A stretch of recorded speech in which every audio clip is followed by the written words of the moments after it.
Hola, ¿qué tal? Soy Jorge Manzanilla, bienvenidos a nuestro canal multitemático Eurisco Channel y bienvenidos a nuestro programa Tran 2.0 dentro de nuestro espacio Crónica 21. Vamos a adentrarnos en todo lo que está causando a nivel no solamente nacional, no solamente de Estados Unidos, sino a nivel internacional, la llegada nuevamente al poder, la llegada a la Casa Blanca del controvertido presidente norteamericano Donald Trump. Y para hablar de todo ello tenemos al gran historiador y amigo experto en la materia. Él es licenciado en historia, también en la especialidad intercurricular, especialista en América y especialista en historia contemporánea, mi gran amigo Ángel Virén desde España. Muy buenas noches, amigo, y desde Colombia, que sé que estás ahí en Bogotá. Muy buenas tardes, amigo, y bienvenido a tu canal, la Eurisco Channel. Muy buenas tardes, noches, querido amigo. ¿Qué tal estás? Todo un placer volver otra vez aquí a subir contenido al espacio de Crónica 21 dentro del marco de este canal, de Eurisco Channel, con muchas ganas de abordar algunos temas que están siendo muy candentes en el presente año. Así que yo creo que al que nos vamos a dedicar hoy, que es, pues, he decidido titularlo Trump 2.0. Bonito nombre. Sí, creo que va a hacer las delicias de toda la videoaudiencia que ya nos conoce de antaño. Así que de verdad Totalmente. Que un placer y un honor el poder estar aquí compartiendo de nuevo contigo, querido compañero.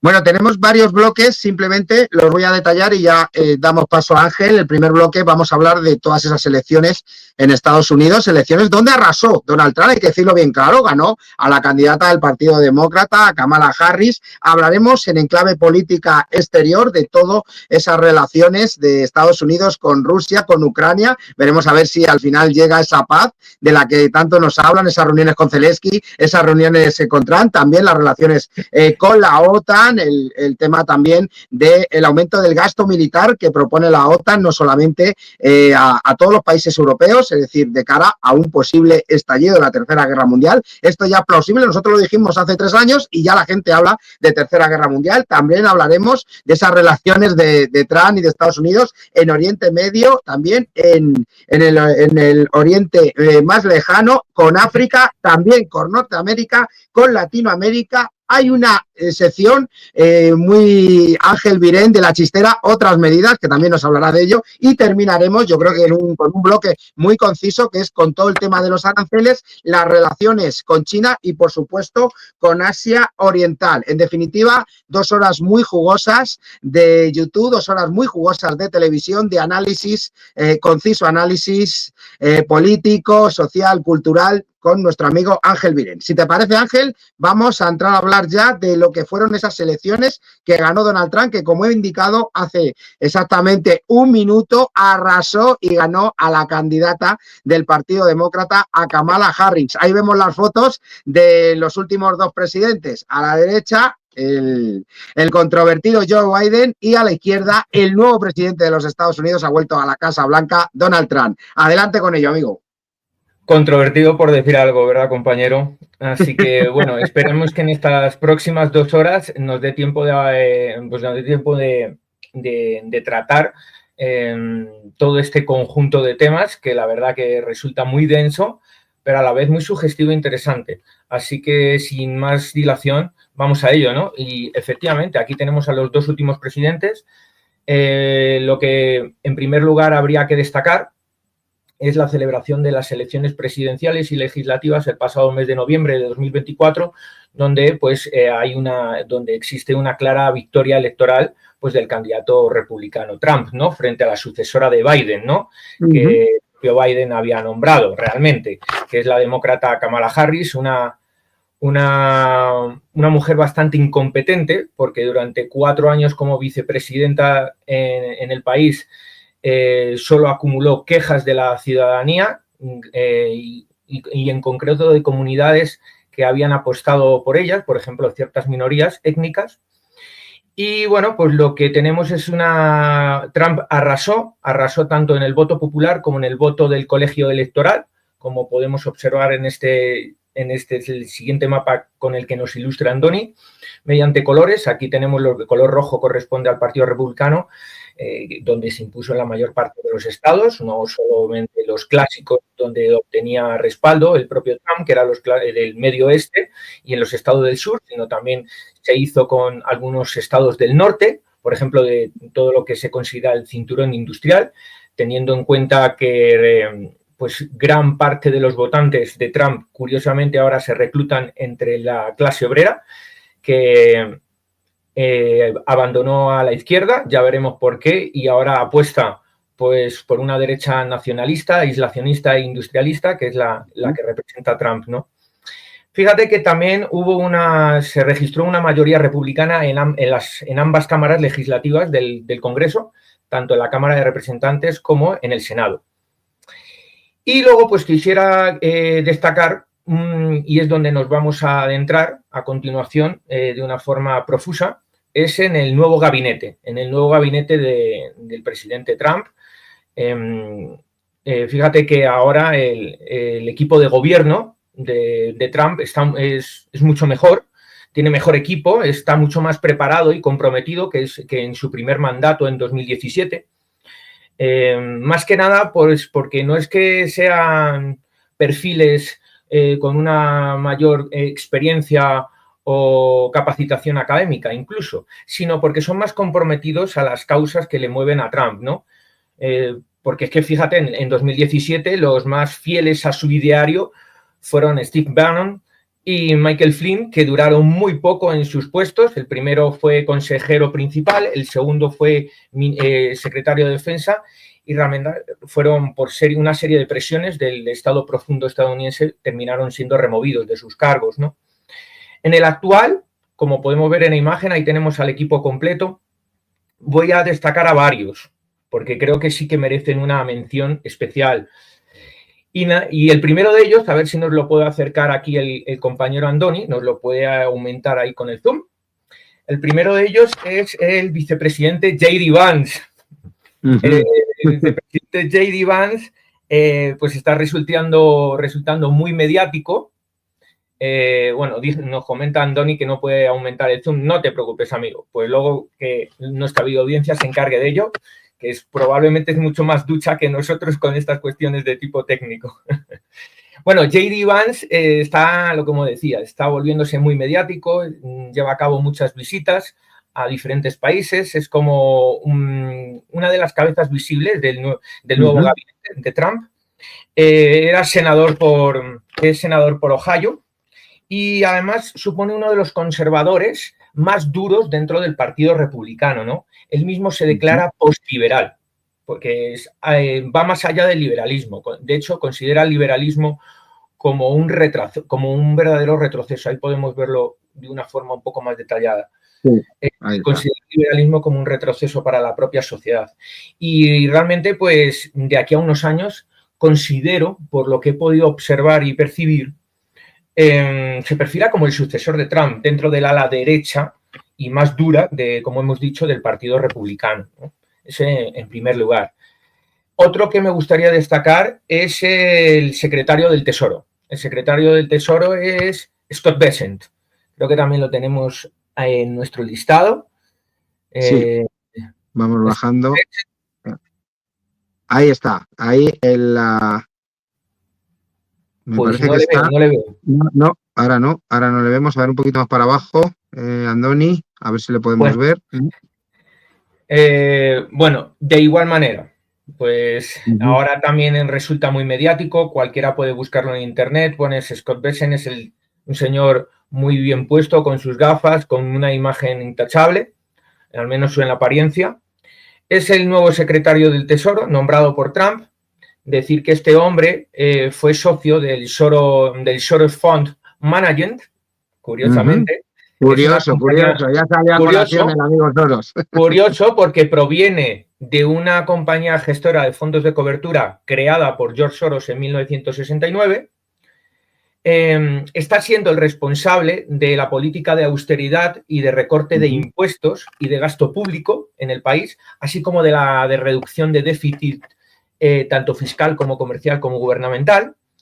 Y yo creo que una de las razones por las que Trump lo ha escogido es que no está realmente Scott Bessent, ahí aparece. Ahí le vemos, ahí el le de la vemos, ahí le derecha, podéis ver en el la de parte gafas. de Scott Bessent. Exacto, yo creo que lo ha escogido porque este hombre realmente no está adscrito a ninguna tendencia política ni a ninguna ideología en particular, ¿no? Puesto que además está registrado que en el pasado ayudó a recaudar fondos y apoyar incluso a candidatos demócratas. O sea, realmente es un tecnócrata. Y Trump la ha puesto ahí fundamentalmente para gestionar el tema de la deuda y gestionar el tema de lo que es la austeridad, ¿no? De hecho, él ya en materia personal se ha declarado abiertamente homosexual, con lo cual esto choca con muchas de las acusaciones de los progres y de los woke sobre que Trump tiene sus prejuicios contra la comunidad homosexual. Si así fuera, un homosexual declarado no ocuparía una cartera ministerial de este calibre como la de secretario del Tesoro. Totalmente. Y bueno, otro de los que forman parte del nuevo gabinete que me gustaría recalcar es Marco Rubio. Marco Rubio es el secretario de Estado, de origen hispanoamericano. De hecho, ahí pues le vemos. Ahí le tenemos en imagen, un hombre joven, es hijo de emigrantes cubanos. Fíjate que en su momento fue precandidato republicano a la presidencia. Creo que fue en 2016. Al final, como todos sabemos, ganó la partida como candidato final al Partido Republicano el propio Trump. Este hombre tiene mucho peso en la comunidad latina emigrada en el estado de Florida, que es uno de los más importantes del país, como todos sabemos. Y además es que en este estado él fue senador durante muchos años, con lo cual se lo conoce al dedillo, ¿no? Sabe cómo funciona también la forma de pensar de esa amplia comunidad latina que viven concretamente en ciudades como Miami, dentro de Florida, ¿no? Y este hombre cada vez tiene mayor poder, porque hace solamente unos pocos días el propio Trump le asignó ser el nuevo administrador de la controvertida USAID, de esa agencia internacional para el desarrollo, de la que vamos a hablar luego, ¿no? Porque como está habiendo una reestructuración de la misma, pues buscaron a alguien competente para hacerse cargo. Pues ha sido Marco Rubio. Y bueno, me gustaría hacer mención a otros tres que están siendo también, están en boca de todo el mundo. La siguiente sería Tulsi Gabbard. Tulsi Gabbard es la directora de Inteligencia Nacional. Fíjate que esta la tenemos, creo que también la tenemos ahí en el listado anterior. Fíjate que esta mujer proviene, otra curiosidad, proviene del Partido Demócrata, del que incluso fue precandidata presidencial en 2020, pero que 2 años después, ya en 2022, ahí la tenemos, abandonó el propio Partido Demócrata por diferencias en la línea partidista, sobre todo lo que tenía que ver con política exterior, ya que la propia Tulsi Gabbard acusó al Partido Demócrata de estar controlado por una camarilla elitista de belicistas, ¿no? Es algo que nosotros podemos atestiguar, ¿no? Como el Partido Demócrata se ha convertido en el partido de la guerra. O sea, esto sobre todo a partir de Truman, del presidente Truman en los años 40 en adelante, sino que nuestra videoaudiencia se vea en nuestros vídeos anteriores, tanto de pasajes de la historia como de la sección de retazos. Otro que está muy en boca de todos es el secretario de Salud, que es Robert Kennedy Jr.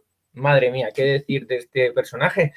Pues él es el hijo del antaño candidato demócrata a la presidencia, ¿no? En 1968, Bob Kennedy, que a su vez era hermano del presidente asesinado, de John Fitzgerald Kennedy. Bob Kennedy también fue asesinado en 1968 y no pudo disputarle la presidencia en aquellas elecciones tan célebres del año 68 al presidente republicano Nixon. Bueno, pues ahora Robert Kennedy se distanció del Partido Demócrata al que pertenecía a su familia e ingresó al Partido Republicano. No obstante, en las elecciones del pasado año 2024, pues se presentó como candidato independiente. fue después cuando se acercó a la postura de Trump y terminó apoyando su candidatura final, ¿no? Y es que Trump sabía que él había sido y sigue siendo un gran activista antivacunas, pero no todas las vacunas, sino algunas en concreto, ¿no? Eso le gustó a Trump y lo quiso fijar como secretario de Salud, cosa que está desempeñando. Obviamente, no solo por su apellido, sino por el tema de las vacunas que ha sido tan controvertido estos años, desde la pandemia de 2020, pues su labor está siendo muy, muy discutida. Luego tenemos a otros dos más que quisiera añadir, que es el secretario de Defensa, Pete Hegseth. Pete Hegseth es otro de los conservadores más duros del Partido Republicano y que forma parte de esa ala derecha pujante hoy en día, ¿no? Pete Hegseth es además un cristiano fundamentalista y que, por ende, mantiene una excelente relación con los sionistas que gobiernan en Israel. Estoy aludiendo fundamentalmente a Netanyahu, en este caso. Se las lleva muy bien, con lo cual yo creo que también el propio Trump decidió situar a Pete Hegseth en ese puesto porque resulta fundamental. Ahí le tenemos en imagen. Y por último, por supuesto, había que citarlo. No había forma de eludirlo, que es Elon Musk. Hombre. Creo que es la cara pues que todo el mundo relaciona con el gobierno actual de Trump. Es decir, totalmente, es una de las fortunas del mundo, uno de los magnates más célebres hoy por hoy, y ha sido nombrado por Trump administrador del Departamento de Eficiencia Gubernamental para ver si se gasta el presupuesto realmente. Y también ha sido nombrado consejero especial o superior del propio presidente. Ya sabemos que Elon Musk pues, es todo una celebridad dentro del mundo tecnológico, de las empresas tecnológicas. Es fundador de SpaceX, que como todos sabemos también se dedica a la elaboración de cohetes espaciales y de la red de satélites Starlink.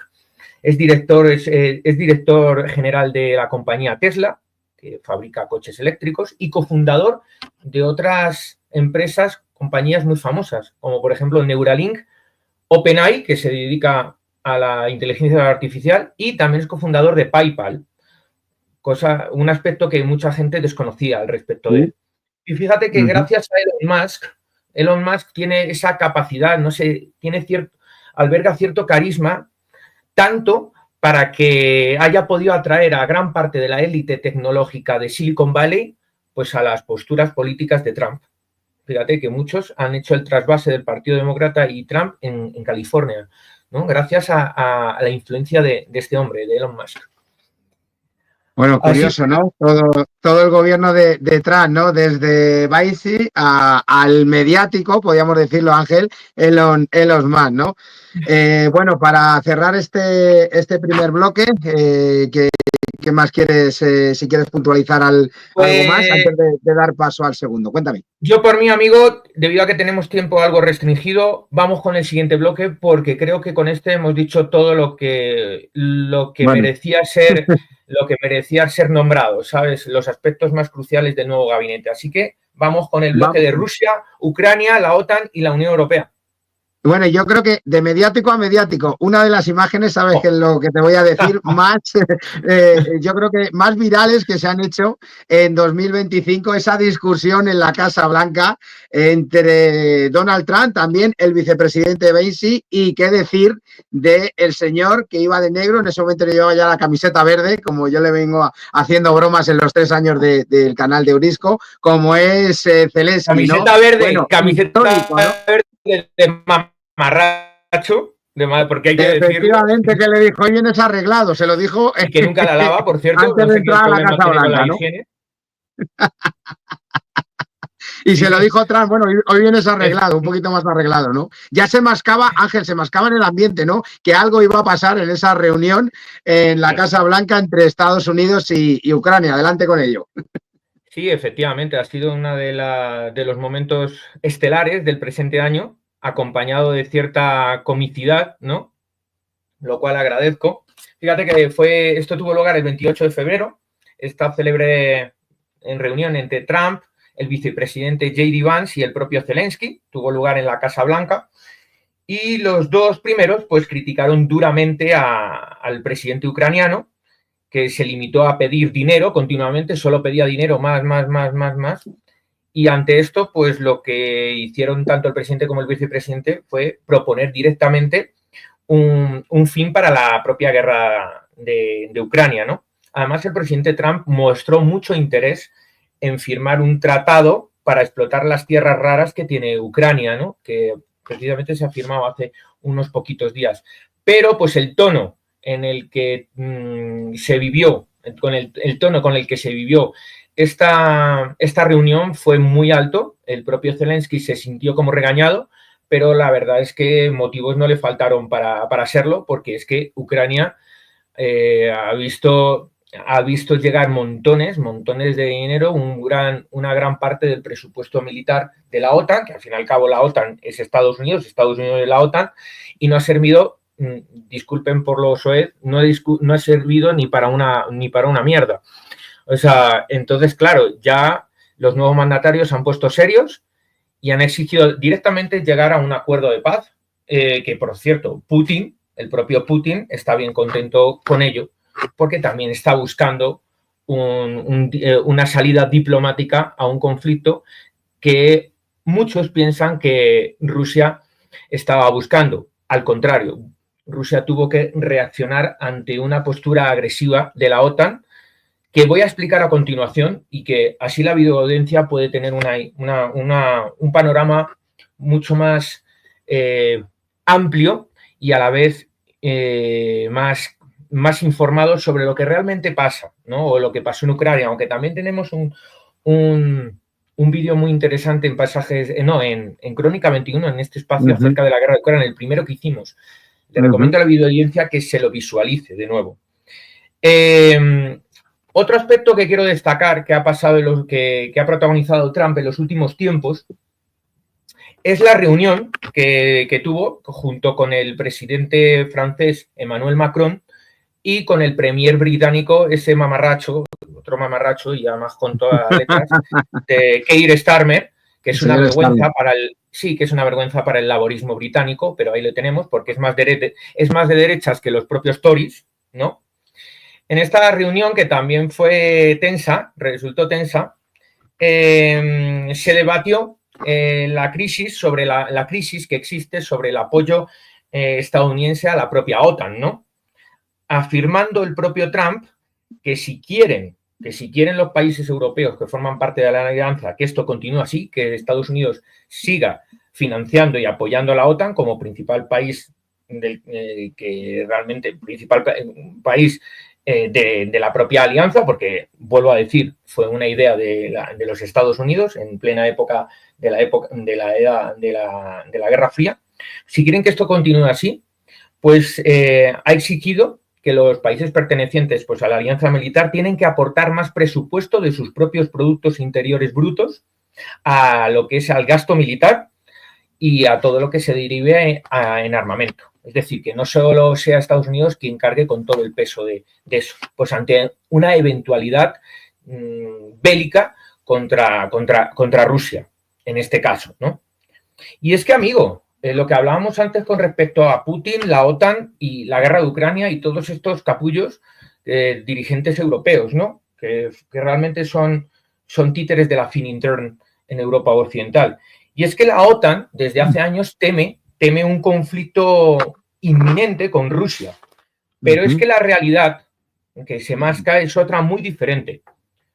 Fíjate que en un documento desclasificado más o menos recientemente, apenas hace unos meses, se confirma la tradicional sospecha que pesaba sobre un acuerdo al que supuestamente había llegado Estados Unidos con el presidente soviético Gorbachev en 1990. Pues este documento, que ya ha visto la luz, por fin, supone la prueba definitiva de que Rusia siempre ha tenido razón en cuanto a lo siguiente. En ese año, 1990, Estados Unidos se comprometió con el entonces presidente soviético Gorbachev a Palabras textuales del secretario de Estado en aquel tiempo, Stanley Baker: a no extender la jurisdicción de la OTAN ni un solo centímetro hacia el este de una Alemania unificada. Lo que hemos visto hasta el momento, y no sé si tiene nuestro compañero Andoni una imagen alusiva de la expansión de la OTAN, no solo en los últimos, no solo en la segunda mitad del siglo XX, sino en los últimos años, y es que, por tanto, Estados Unidos, por lo que podemos observar, ha violado sistemáticamente este acuerdo, porque cada vez un mayor número de países de Europa del Este se han venido integrando en la alianza militar. Fíjate, hasta llegar al año 2022, cuando los órganos directivos de la OTAN propusieron a Ucrania, que históricamente siempre ha sido Rusia, Ucrania, forma parte de Rusia, propusieron a Ucrania ser miembro, sabiendo que esto desencadenaría inevitablemente una guerra que sería el pretexto para hundir Europa, porque obviamente Rusia no iba a permitir que un país con el que comparte puerta con puerta forma parte de la alianza militar de la OTAN, ¿no? O sea, es decir, lo que le prometieron a Gorbachev en el año 90 quedó en agua de borrajas. La guerra de Ucrania ha sido culpa de la OTAN. Entonces Putin simplemente ha reaccionado protegiendo su área de influencia. Eso es lo que primero hay que entender. Esto no es ser rusófilo, esto es ser fiel a la verdad histórica, ¿de acuerdo? Así que bueno, por otro lado, ¿qué más han pasado durante estos meses en que ha asumido el nuevo gabinete Trump? Pues que, por ejemplo, el Estado Profundo estadounidense y la CIA han seguido impulsando y orquestando revoluciones de color en áreas geográficas de influencia tradicional rusa, como son todos esos espacios de las exrepúblicas soviéticas del este de Europa y de Asia Occidental, ¿no? Lo que formaba parte antes de la Unión Soviética, ¿no? Y me estoy refiriendo a casos como el que vemos en pantalla, la revolución incolor que se está intentando llevar a cabo desde hace tiempo en Georgia, en el Cáucaso, pero también en Serbia, en los Balcanes, y en la propia Moldavia, ¿no? Fíjate que estas revoluciones de color, patrocinadas, ya te digo, por la CIA y el Estado Profundo estadounidense, se caracterizan por una serie de rasgos en concreto, que voy a citar muy rápidamente. 1. Propiciar cambios de carácter político para que los países pasen a formar parte de lo que llamamos el bloque occidental. 2. Tienen un marcado discurso pro-occidental, por ende, y donde hay una gran importancia de la ideología woke. 3. Tienen un importante papel, obviamente, y relacionado con lo anterior, con la ideología woke, las ONGs y las organizaciones estudiantiles. Siempre se entra por ahí, ¿no? Para poder desestabilizar a un país que consideran enemigo los occidentales. O al menos el régimen que hay en el país lo consideran enemigo. Y por último, obviamente también están relacionadas con la CIA, los fondos de la propia USAID, de la Agencia Internacional de Desarrollo, y la archiconocida, pero también tristemente conocida, la Open Society de Soros. También está muy presente financiando todas estas revoluciones de color, ¿no? O sea, recuerdo que la Open Society de Soros tenía aquí una filial, y tiene todavía una filial aquí en Colombia, también para protagonizar ciertos episodios de conflictividad social, que se llama la ONG Temblores. Pues Temblores es una filial de la Open Society de Soros, ¿no? Así que a la que se ha destinado mucho dinero y muchos progres están a sueldo de eso. Simplemente como comentario adosado. Así que, por último, quisiera hacer mención a 2 acontecimientos más durante estos meses del segundo mandato de Trump que han tenido lugar, ¿no? En Europa. Fíjate que en febrero también fueron las elecciones federales en Alemania, donde podemos observar y pudimos constatar que se produjo un espectacular auge de los nacionalconservadores de AfD, dirigidos por la mujer que tenemos en la imagen, Alice Weidel, ¿no? Donde ganaron sobre todo, y de una forma curiosa, en los territorios de la antigua RDA. Quizás porque la clase obrera de la antigua RDA, que está olvidada por el resto de Alemania, ¿no? Se ha visto decepcionada por una izquierda que no representa sus intereses.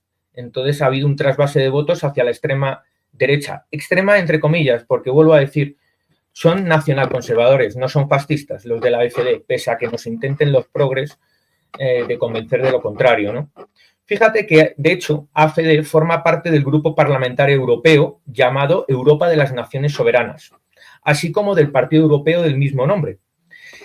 En ambas organizaciones también está presente el Partido Francés Reconquista, del que hablamos ya en su tiempo durante aquel programa que hicimos especial sobre las elecciones de Francia de 2022, que está presidido por Éric Zemmour, ¿no?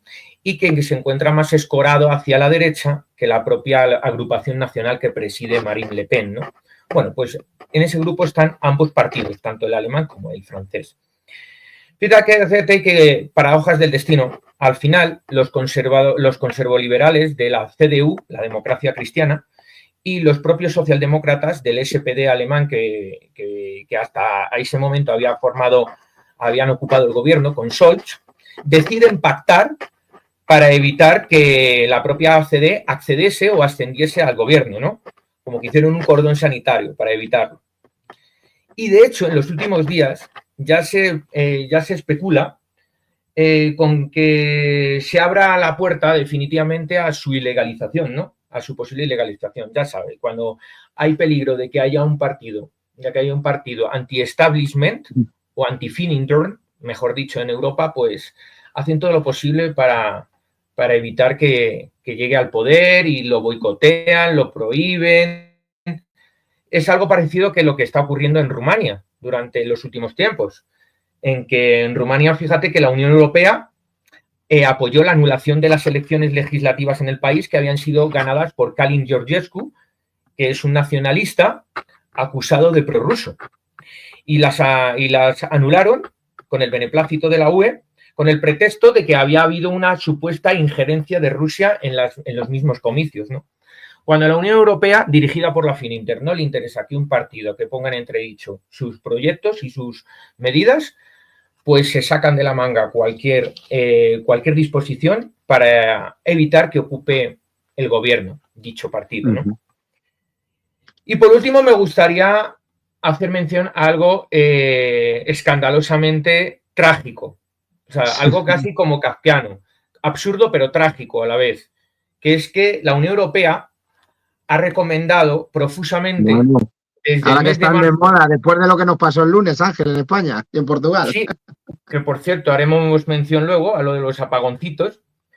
Y es que ha recomendado desde el mes de marzo profusamente a sus ciudadanos, a los ciudadanos de los países miembros de la Unión, preparar un kit de supervivencia de 72 horas ante una eventual catástrofe, sobre todo pensando en una posible guerra contra Rusia, pero también catástrofes de otro tipo, que podrían ser apagones, podrían ser guerras electrónicas, podrían ser ciberataques, podrían ser pandemias o incluso emergencias climáticas. No sé qué es peor, cuál panorama de ellos podría resultar peor. Así que, pero esto ha sido, obviamente, cabecera de toda la prensa mundial porque ha sido tristemente escandaloso, como citaba antes.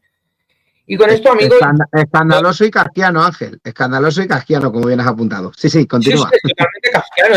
Es trágico y absurdo al mismo tiempo, de forma simultánea. O sea, de verdad. Y con eso, amigos, la verdad que sobre el tema de este bloque no tengo más que decir. Creo que más o menos esto sería lo fundamental. Que si quieres pasamos al siguiente, que es el bloque de Oriente Próximo, ¿no? Medio y África.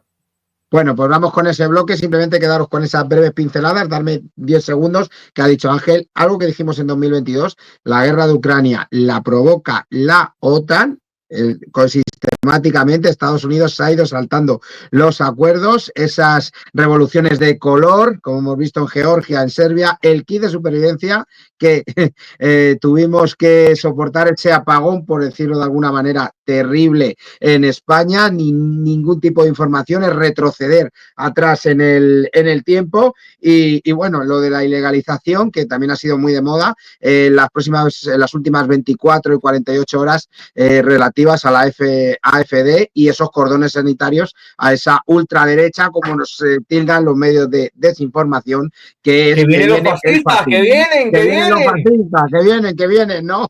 Que vienen los fascistas. No, no, está mal, Qué pero es peor ridículo, con el de verdad, fascismo, ¿no? qué ridículos son los progres, te lo digo de verdad, que es que no me extraña que se estén granjeando tantos enemigos entre la gente normal como podemos ser nosotros. En fin. Bueno, Ángel, vamos con el bloque también, siguiendo con la política exterior, es el tercer bloque con esas relaciones de Trump y por ende de Estados Unidos con Oriente Medio, el lejano Oriente y África. Adelante con ello. Un tema muy denso que he tratado de sintetizarlo para que dé tiempo en el programa, porque sobre Oriente Medio podríamos hacer una colección entera, un ciclo entero de programas, cosa que no nos podemos permitir en la actualidad. Fíjate que Trump está apoyando sin fisuras al gobierno sionista del Estado de Israel, dirigido por el primer ministro del partido Likud, Benjamín Netanyahu, ¿no? Todo en el contexto de la guerra de Gaza, iniciada en octubre de 2023. Fíjate, amigo, que yendo un poco más allá y hablando de raíces conceptuales o fundamentos del comportamiento social que tienen que ver con la tradición judía, los saduceos, para los que saben o los que se quieren iniciar un poco en lo que es el tema de religioso judío y su tradición, incluso en el ámbito pues de lo más oculto dentro del judio-cristianismo. Los saduceos son los que ocupan el poder en Israel actualmente. Todos ellos son sionistas desde el punto de vista político. Y estos saduceos también ocupan el poder político en Estados Unidos. Es decir, los saduceos son los neoconservadores cristianos y judíos que están actualmente en el poder en Israel, pero también actualmente en el poder en Estados Unidos. Por eso hay una clara sintonía entre ellos, ¿no? Neoconservadores cristianos con Trump, neoconservadores judíos con Netanyahu, ambos saduceos, según la tradición judía o judío-cristiana. Todos ellos están enfrentados a lo que en el mundo judaico se llaman los fariseos talmudistas, ¿no? Los fariseos talmudistas están alimentados por la Finintern. Con lo cual aquí vemos el choque de dos proyectos civilizatorios. Por una parte, el proyecto civilizatorio de la Finintern, el Nuevo Babilonia, que son los fariseos y talmudistas, y por otra parte, el proyecto de Trump, que es el de la Internacional Negro, que es el de los neoconservadores cristianos, aupados por el Vaticano, ¿no? Fíjate lo interesante que es el asunto de Israel y qué vínculos tiene pues, con Estados Unidos y con la guerra de Gaza actual. Por otro lado, en la región tenemos una postura mantenida por Trump de máxima tensión contra Irán, para evitar ¿qué? Evitar que este país, esta monarquía teocrática, ataque a Israel, porque el propio Israel lo considera una creciente amenaza. Fíjate que Irán es perteneciente a los BRICS Plus desde el 2024. También es un país que pretende llevar a cabo un programa de desarrollo de armamento nuclear desde hace varios años. Y esto ya está en boca de todo el mundo, no es ningún secreto. Y también apoya a las milicias hutíes chiitas en el Yemen, las cuales ya hemos podido observar durante los últimos 2 años que se han dedicado a atacar en el Mar Rojo pues buques de mercancías que van con destino a Occidente, ¿no? Repercutiendo así en todo el comercio marítimo de la zona. Y también Irán ha armado a la milicia chiita Hezbollah, que es libanesa, pues en el contexto del enfrentamiento entre Israel y los propios islamistas en el marco de la guerra de Gaza. Fíjate que Israel también no solo lucha contra los chiitas de Hezbollah, sino también contra los sunitas de Hamás, ¿no? Igual, aunque en este caso sean sunitas, los de Hamás también reciben, en cierto modo, al igual que la Hezbollah chiita, cobertura del propio Irán, en ese sentido. Otro país importante en la región es Turquía, ¿no? Y fíjate que Trump está apoyando un intento de revolución de color en el país, como podemos constatar en la imagen, en contra del gobierno de Recep Tayyip Erdogan, ¿no? Que es la cabeza visible de un proyecto civilizatorio en concreto, que es el proyecto del Califato Rojo Sufí. Pues bueno, este hombre, Erdogan, que lleva ya más de 20 años en el poder, ya sea como presidente, como primer ministro o presidente de la República, ha encarcelado pues al líder opositor del partido mayoritario de la oposición, que es el alcalde de Estambul. Esto es un proceso todavía inacabado, vamos a ver qué pasa, porque igual ya también es cierto que Erdogan ya ha sofocado otros intentos de revolución de color en años anteriores, ¿no? Así que bueno, y lo último que me gustaría hacer mención aquí en Oriente Medio es la relación que existe con Arabia Saudí y Estados Unidos hoy en día, ¿no? Fíjate que ha habido una reconciliación, ¿no? Puesto que se produjeron profundas desavenencias durante el gobierno demócrata de Biden en los últimos años, ¿no? Así que ahora con Trump vuelve a haber la sintonía que había entre los saudíes y los Estados Unidos, como la que había antaño durante la época dorada del acuerdo del petrodólar, ¿no? Los republicanos presionaron a través del Estado profundo, para que fracasasen las negociaciones de la integración de Arabia Saudí como un país miembro del BRICS Plus. Pues al igual que Argentina, estaba proyectado que formaban parte del nuevo bloque comercial, pero al final, pues, una serie de trabas que pusieron la inteligencia extranjera, en este caso Estados Unidos, no permitieron que Arabia Saudí entrase en el BRICS y todo lo contrario, que se retomaron las negociaciones con Arabia y se volvieron otra vez a estrechar vínculos, ¿no?, con Estados Unidos. Estados Unidos no va a permitir que Arabia Saudí entre dentro de la esfera de influencia de Rusia y de China, en este caso. Y bueno, en este bloque también queríamos introducir a África, ¿no?, y hacer una pequeña mención a lo que está ocurriendo allá. Bueno, en primer lugar tenemos a este hombre, es el máximo mandatario actual de Egipto, es el militar y general Abdel Fattah al-Sisi, y es que lo indico acá porque Egipto está desempeñando un papel muy importante para Estados Unidos en la región del Magreb, norte de África, ya que por una parte está garantizando plenamente el tránsito de mercancías por el canal famoso sobre el estrecho de Suez, y por otro se está comprometiendo cada vez más a aceptar en su territorio la cantidad ingente de refugiados palestinos con motivo de la guerra de Gaza, ¿no? La mayor parte de esos palestinos son gazatíes, ¿no? Pues los están integrando en su territorio por presión de Estados Unidos. ¿A cambio de qué? ¿A cambio de qué está ofreciendo Estados Unidos? A cambio de que Egipto haga estos esfuerzos. Pues de afianzar en el gobierno a este militar, ¿no?, que a la cúpula de militares que se hizo con el poder después de aquellos años donde Egipto estuvo revuelto por la primavera árabe, lo de la Plaza Tahrir y todo esto, ¿no?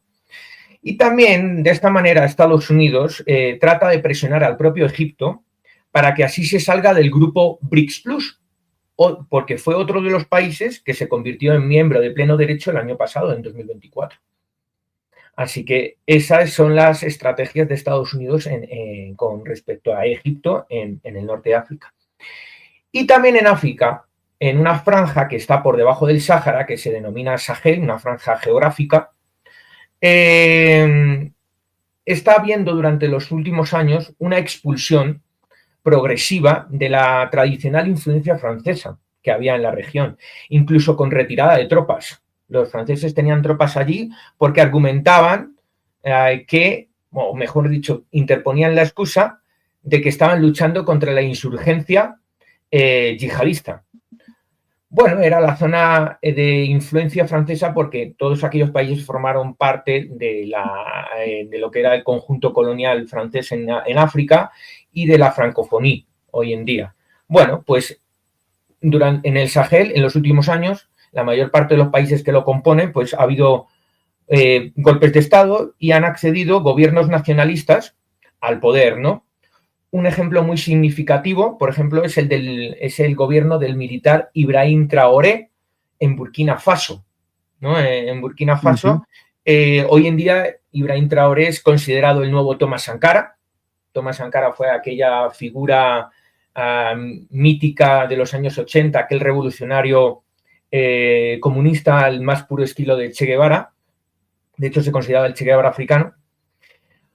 Pues este hombre, Ibrahim Traoré, que tiene la imagen del nuevo Sankara, al igual que otros mandatarios de países vecinos, pues hacen guiños a los intereses rusos y chinos en la región mientras expulsan a los franceses, ¿no?, de la misma. Este es un proceso que hay que tener muy en cuenta porque cada vez Rusia efectivamente y China tienen mayor presencia en el continente africano. Y amigo, si no tienes nada más que añadir respecto a esto, podríamos pasar al siguiente bloque que tiene que ver con Norteamérica y Centroamérica. Perfecto, Ángel. Yo creo que con ese bloque llegaríamos a la mitad del programa de todo lo que tenemos preparado y, como bien has comentado, Norteamérica y Centroamérica. Simplemente detallar lo que venimos diciendo, yo mi teoría, ¿no? En cada uno de los programas de Eurisco, como dice Ángel, podéis rebobinar años atrás. Yo creo que la Tercera Guerra Mundial, de estallarse, arrancaría ahí en Oriente Medio. Ahí, para mí, se encendería la mecha, lo hemos comentado muchas veces con nuestro Andoni y con nuestro Ángel Virén, tanto en antena como fuera de la misma, y es mi teoría. Y bueno, Ángel, arrancamos, como bien dices, saltamos el charco y nos vamos al continente americano y empezamos por Norteamérica y Centroamérica y luego enlazaremos con Latinoamérica y llegaremos unos minutos después a esa sección mágica que estoy deseando escuchar, como son otras medidas. Pero antes, amigo, Norteamérica y Centroamérica, todo tuyo. Pues nada, amigo, continuamos este profundo ser que nos ha llevado semanas confeccionarlo, redactarlo, investigar a fondo. Tú lo sabes, que no ha sido, que además dadas las circunstancias actuales repletas de dificultades, no ha resultado para nada fácil, ¿no? Nada sencillo, efectivamente. Así que bueno, con respecto a Norteamérica y Centroamérica, algunos puntos muy interesantes, muy sugestivos y jugosos, tal como dirías tú, ¿no? En primer lugar, me gustaría destacar las tensiones que se han producido desde la llegada de Trump al poder en Estados Unidos con Canadá, con el vecino Canadá. Hay un desencuentro palpable pues, entre Trump y el hasta hace poco presidente Justin Trudeau, así como con el actual presidente del Canadá, o sea, que es también del Partido Liberal, Mick Carney, ¿no? Estos liberales, tanto Trudeau como Carney, se han opuesto pues, a la creciente presión que ha ejercido el gigante vecino, Estados Unidos, y a la dura imposición de aranceles a sus productos canadienses. No obstante, y después de muchas negociaciones, finalmente se ha llegado a un acuerdo por el cual pues, Trump decidió rebajar los aranceles al 10%. Al 10%. Algo parecido a lo que ha ocurrido en México, del que hablaremos un poquito después. Pero antes de abordar con México y muy cerquita de Canadá, se encuentra una isla que ha sido también muy controvertida estos meses, que es el interés que ha despertado en Trump Groenlandia. Groenlandia. Sí, Groenlandia. O sea, ¿quién lo iba a decir? O sea, un bloque de hielo ahí flotando, pues sí. Fíjate que Trump apuesta por su anexión futura, aprovechando el creciente sentimiento independentista que existe en la isla en los últimos años, sobre todo. Su idea primeramente su idea es apoyar una eventual independencia y después presionar para la convocatoria de un referéndum sobre la incorporación del territorio a los Estados Unidos. Obviamente, todo esto le ha granjeado problemas y tensiones con el propietario legal de la isla, que es el Reino de Dinamarca.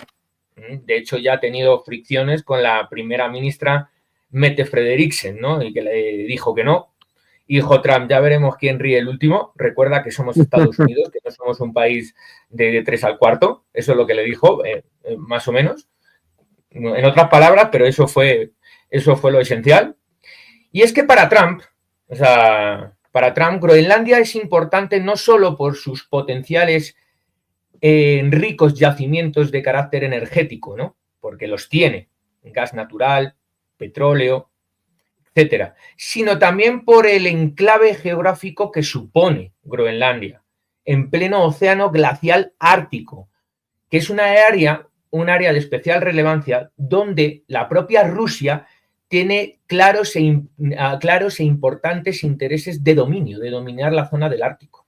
Por eso para Trump también es fundamental hacerse con Groenlandia y así dominar y controlar todo lo que él considera el área de América del Norte, ¿no? Canadá, Groenlandia y un país que ya, pese a todo, forma parte de América Latina, pero que se considera geográficamente como perteneciente a América del Norte, que es México. Pues con México ha habido también muchas tensiones. Ahí vemos a esta globalista de manual, de Claudia Sheinbaum, ¿no? Personaje esta. Bueno, ha habido un desencuentro entre ambos, obviamente. Sheinbaum se ha opuesto claramente también a la creciente presión estadounidense sobre su territorio, así como a la imposición de aranceles a sus productos, ¿no? Fíjate que esto último, respecto a los aranceles, viene dado porque Trump estima que los chinos evaden los aranceles a sus productos mediante la intermediación de México en el proceso, ¿no? De hecho, pues el propio Trump ha puesto aranceles a todos aquellos productos que exporte México a Estados Unidos, pero que contengan componentes hechos en China. Todos estos tendrán que pagar aranceles. Trump sostiene, y es consciente, o al menos eso es lo que afirma, que los chinos están usando al propio México para evadir los aranceles impuestos. Así que no quiere que se le escape nada. De esta forma quiere frenar, reducir e incluso acabar con la progresiva influencia china en toda la región y sobre todo en el país vecino, que es México, puerta con puerta. Es lo que pasa con Rusia y Ucrania en este caso, ¿no? Pero nada más que pues en América. No obstante, finalmente llegó a un acuerdo, al igual que pasó con Canadá, un acuerdo en el que al final solo se impusieron unos suaves aranceles del 10%, ¿no? Y en cuanto a los productos amparados por el Tratado de Libre Comercio de hace unos años, que firmó con López Obrador, el TEMEC, México no tendrá que pagar aranceles, al igual que pasa con Canadá en este aspecto. De todas formas, no obstante, y generalizando en cuanto a la política arancelaria de todo lo que está determinando ¿cómo se llama esto? Trump y el propio secretario del Tesoro, Scott Bessent, ¿no? Trump ha afirmado lo siguiente. Digo, mira, si quieren ustedes evitarse aranceles y problemas, pues que las empresas se muden a Estados Unidos, que salgan de esos países y se mudan, que vengan para Estados Unidos. Entonces ahí sí que les aseguro que no va a haber aranceles. O sea, Trump es muy claro en esto, no en ese sentido. Lo cual, obviamente, amigo, lo que supone esto, ¿qué es? Pues es un intento de repatriar la producción industrial y las multinacionales estadounidenses al territorio de origen, al propio territorio de los Estados Unidos. Esto es lo que se pretende, repatriar, ¿no? Ya sabemos que durante tantos años, pues las multinacionales y empresas estadounidenses pues buscaron pues concentrarse en países menos desarrollados, pues para que la producción saliera más barata, ¿no? Y bueno, a nivel también de que, por ejemplo, los salarios que se pagan, pues son mucho menores, ¿no? Al terciarizar esa producción industrial, pues para poder hacer que Estados Unidos crezca de nuevo, la intención es repatriar todas esas viejas industrias, ¿no? Que se fueron al extranjero a producir. Pero bueno, pues esto es la política que está siguiendo Trump en Centroamérica. Pero antes de terminar, con Norteamérica y Centroamérica, perdón, Ujú. quisiera hacer mención a 3 países más que están en el ajo actualmente también. El siguiente es la cuestión del Canal de Panamá, que lo vemos en imagen, ¿no? Fíjate el Canal de Panamá y el país mismo, ¿no? Estados Unidos había expresado ya en varias ocasiones su preocupación porque China intentase ejercer el control sobre esta vía marítima, que es el Canal de Panamá, temiendo que pudiera bloquearla o utilizar los puertos como puntos de observación. Finalmente, y desde febrero pasado, por un lado, Estados Unidos ha logrado que el país, Panamá, permita el tránsito gratuito de todos los barcos de Estados Unidos por el canal. Fíjate qué prerrogativa. Y por otro, que uno de los operadores portuarios más grandes a nivel mundial, que es CK Hutchison Holdings, con sede en Hong Kong, ni más ni menos, venda a inversores estadounidenses una participación del 90% de una filial suya que explota los principales puertos de ese canal, que son los de Balboa y Cristóbal, situados a ambos lados del citado canal, cediéndole de esta forma el control de los mismos.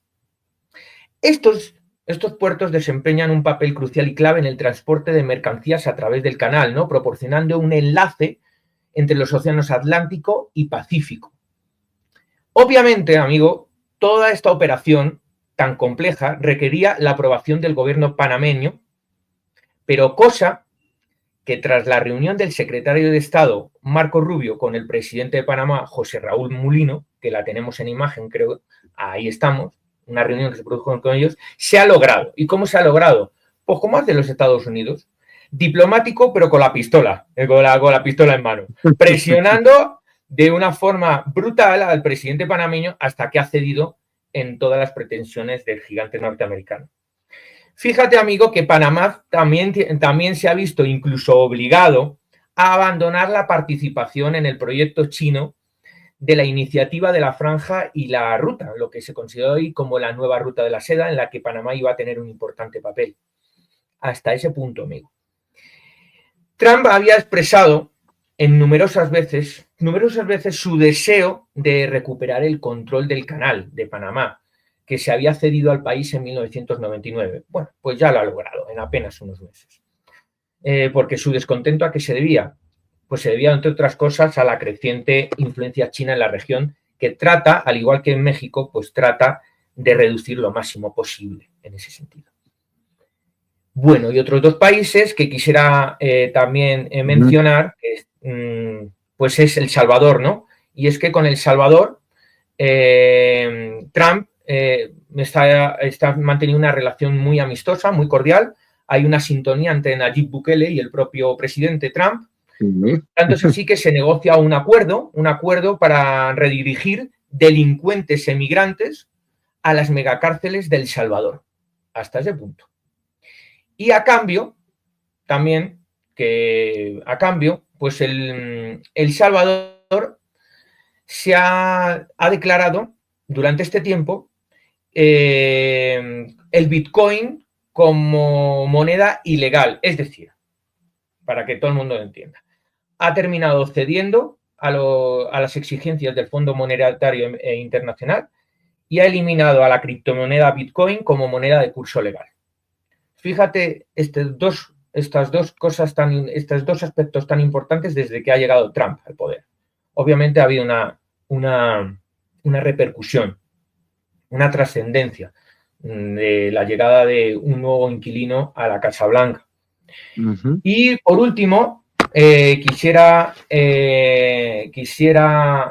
referir un poco, señalar un poquito lo que tiene que ver con Cuba, ¿no? Hay un recrudecimiento de la política estadounidense respecto a la isla, ¿no? Porque Trump suprimió la orden ejecutiva que había firmado Biden prácticamente los últimos días de su mandato, ¿no? Por la cual se levantaba el estatus de país patrocinador del terrorismo, ¿no? Así era catalogado Cuba antes. Pero lo que ha hecho Trump es suprimir esta orden ejecutiva a la que procedió el propio Biden y Cuba ha sido incluido de nuevo en estos países, ¿no? Si bien es verdad que esto todavía no ha entrado en vigor ni ha hecho efecto. Será una cuestión de meses, supongo, pero es la verdad que resulta significativo que lo haya hecho Trump. Y ahora sí, amigo, continuamos en América, pero ya en la región que tiene que ver con Sudamérica, esa parte de América Latina tan importante. Bueno, pues vamos con Latinoamérica. Hemos llegado al Ecuador del programa. Vamos a hablar de Latinoamérica. Vamos a hablar de esa sección que estoy deseando escuchar, ese apartadito de otras medidas. Y terminaremos con todo el bloque arancelario, ¿no? Pero antes de nada me ha llamado la atención brevemente, entre todo lo que has comentado, las palabras de Trump, me ha hecho sonreír, de decir, bueno, si no queréis pagar aranceles, traed las empresas de aquí. Yo creo que estoy firmemente convencido que el amigo Bukele, del que has hablado, y también Abascal, que también es de esa corriente, muy Trump, estarán totalmente de acuerdo. De hecho, sabes que Abascal y gente del partido de Vox han defendido la política arancelaria de Donald Trump aquí en España, y con lo cual pues le han hecho un cordón sanitario no solamente en España, sino a nivel europeo. Así que ten en cuenta que Abascal forma parte del mismo equipo de Trump, forman parte todos del proyecto del Internacional Negro, nada más que unos en Norteamérica y otros en Europa, entonces no me sorprende. Detrás de todos ellos está el Vaticano, luego hablaremos de eso. Pero ahora centrémonos en Sudamérica. En Latinoamérica. Efectivamente, y concretamente en Sudamérica, y lo primero algo que tenemos que aludir es qué está pasando con Venezuela, ¿no? Porque hay cambios en la política hacia este país. Y lo primero que ha hecho Trump es la rescisión o la revocación de los permisos o licencias para explotar crudo en la propia Venezuela. Una medida que afecta sobre todo a multinacionales tan conocidas como Chevron, la cual ya ha declarado que abandonará el país, abandonará Venezuela definitivamente. Y fíjate que ante esto que acabo de citar, supone toda una maniobra de Estados Unidos para privar a Nicolás Maduro de ingresos y de capacidad de refinamiento del propio crudo. A la vez que también supone una medida para ejercer presión de cara a las elecciones legislativas que se celebrarán este año 2025 allá en Venezuela, ¿no? Sumado a esto, el propio Trump ha impuesto aranceles del 25% a todos aquellos países que compren petróleo venezolano. Está muy clara la posición de Trump, o la que quiere intentar llevar a cabo el gabinete de Trump a partir de ahora, ¿no? Con respecto a Venezuela. Más aún cuando hay un apoyo formal por completo a los opositores Edmundo González Urrutia y María Corina Machado, ¿no? Ahí les tenemos en pantalla. Fíjate que al primero de los cuales, a Edmundo González Urrutia, quiero decir, el propio Trump le ha considerado como presidente legítimo. Vamos a ver cómo transcurre el año en Venezuela, que sospecho y estimo va a ser muy agitado, porque hay algunos medios que apuntan de que las agencias de inteligencia, principalmente la CIA y la NSA, pues ya tienen alistado algún tipo de acción encubierta en Venezuela. Veremos a ver qué pasa, porque está difícil todo. Bueno, en Sudamérica también ha habido más reacciones a la llegada de Trump al poder, ¿no? Y me gustaría citar la discordia que ha habido entre el presidente y Gustavo Petro, que a su vez es presidente de Colombia, ¿no? Como todos sabemos, como todos tristemente sabemos. Fíjate que la discordia se produjo debido a una controversia que hubo acerca de una serie de aviones con emigrantes colombianos que iban a ser repatriados, ¿no? Trump consideraba que estos colombianos habían entrado ilegalmente al país, que muchos de ellos eran delincuentes y que iban a ser repatriados en aviones. Pues Petro se negó a recibir esos aviones en Colombia, ¿no? Entonces esto generó una reacción de Trump muy dura frente a Colombia, incluso con la subida de aranceles, ¿no? La subida de aranceles. Esto hizo saltar las alarmas del mercado de valores en Colombia, bueno, en fin, también de la oligarquía colombiana, que también está vinculada en cierto modo al Estado profundo estadounidense, etcétera, ¿no? Ahí lo tenemos. Petro se niega a recibir deportados de Estados Unidos y Trump responde con aranceles del 25% y sanciones a Colombia. mucha verborrea típica del populista de Petro, pero al final, al cabo de menos de 24 horas, tuvo que envainar de nuevo la espada y con el rabo entre las piernas tuvo que plegarse a lo que decía Trump para que éste no impusiese finalmente esos tremendos aranceles. Así que esto es lo que pasa cuando tenemos politicuchos pues, de este nivel, que no saben actuar diplomáticamente de una forma más inteligente. Pero bueno, pues es lo que hay. Es lo que hay. Y por último, me gustaría señalar la sintonía que existe entre Trump y otro presidente muy conocido en la región, que es Javier Milei, ¿no? Javier Milei, al igual que tú citabas a Abascal en España, forman parte todos del mismo equipo, ¿no? Del Internacional Negro, y detrás de ellos está el Vaticano y todos aquellos, y bueno, pues es la élite rival en el mundo occidental hoy por hoy de la Finintern. Así que era previsible que hubiera una clara relación cordial entre ellos, amigo. Pues sí, nada más que añadir con respecto a Sudamérica, al menos por el momento. Además, a mí ya sabes que de todos los países tengo que visitar Colombia, tengo que ir a ver tanto a ti como a Andoni, como por supuesto que le mandamos un saludo a nuestro Alejandro Bernal, que nos sigue en los fantásticos canales de Mandrágora. Estamos esperando con los brazos abiertos, colega. Por supuesto, hay que ir allí, hay que ver Medellín, como bien me has dicho, y Bogotá, y ya sabes que Argentina. Aquí vamos a dar caña, ¿eh? Vamos a dar caña, ¿no? De la dura. Vamos a hablar claro, vamos a ir contra esa Agenda 2030, contra los progres, contra este mundo WOP y vamos a demostrar y vamos a luchar porque contra unas élites por otra vida mejor. Contra unas élites y contra otras. A ver si por fin el pueblo llano tenemos una posibilidad de proyecto en este mundo. A ver si por fin. Pero está duro porque nos encontramos como en un sándwich, ¿no? Nos presionan de un lado por una parte una élite y nos presionan por otra élite. Estamos en el medio. Y sí, fíjate que al respecto... Sí, termina, amigo. Que al respecto de lo que hablamos sobre este conflicto entre élites, pues tiene mucho que ver con el apartado que vamos a abordar de otras medidas y política interior. Fíjate, mira, todos los caminos llevan a Roma, ¿no? Vamos a hablar un poquito de la USAID, si bien es verdad que breve porque no tenemos mucho tiempo. Política interior. ¿Qué ha pasado con la USAID en Estados Unidos? Ha habido un drástico recorte y una reestructuración de la misma. Para quien no lo sepa, la USAID es la Agencia de Estados Unidos para el Desarrollo Internacional. Ha sido acusada múltiples veces de ser un instrumento de Estados Unidos para financiar golpes de Estado y actividades subversivas, aunque en apariencia es una agencia que destina inmensas cantidades de dinero a proyectos de ayuda exterior.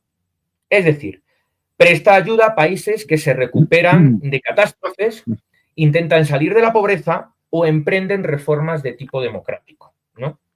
Fíjate que hoy en día la USAID sigue siendo el mayor donante de ayuda humanitaria a nivel global. De hecho, países como Colombia, es una de las naciones que más dinero recibe de la USAID. Da que pensar. Ahí lo dejo a la videoaudiencia, que piense. No obstante, he de señalar lo siguiente, que la USAID, en origen, que su origen hay que retrotraerse hasta 1961, la época de Kennedy, se diseñó como una arma, como una forma realmente de contrarrestar la influencia soviética en el extranjero. Esa era su origen, esa era su motivación principal en origen.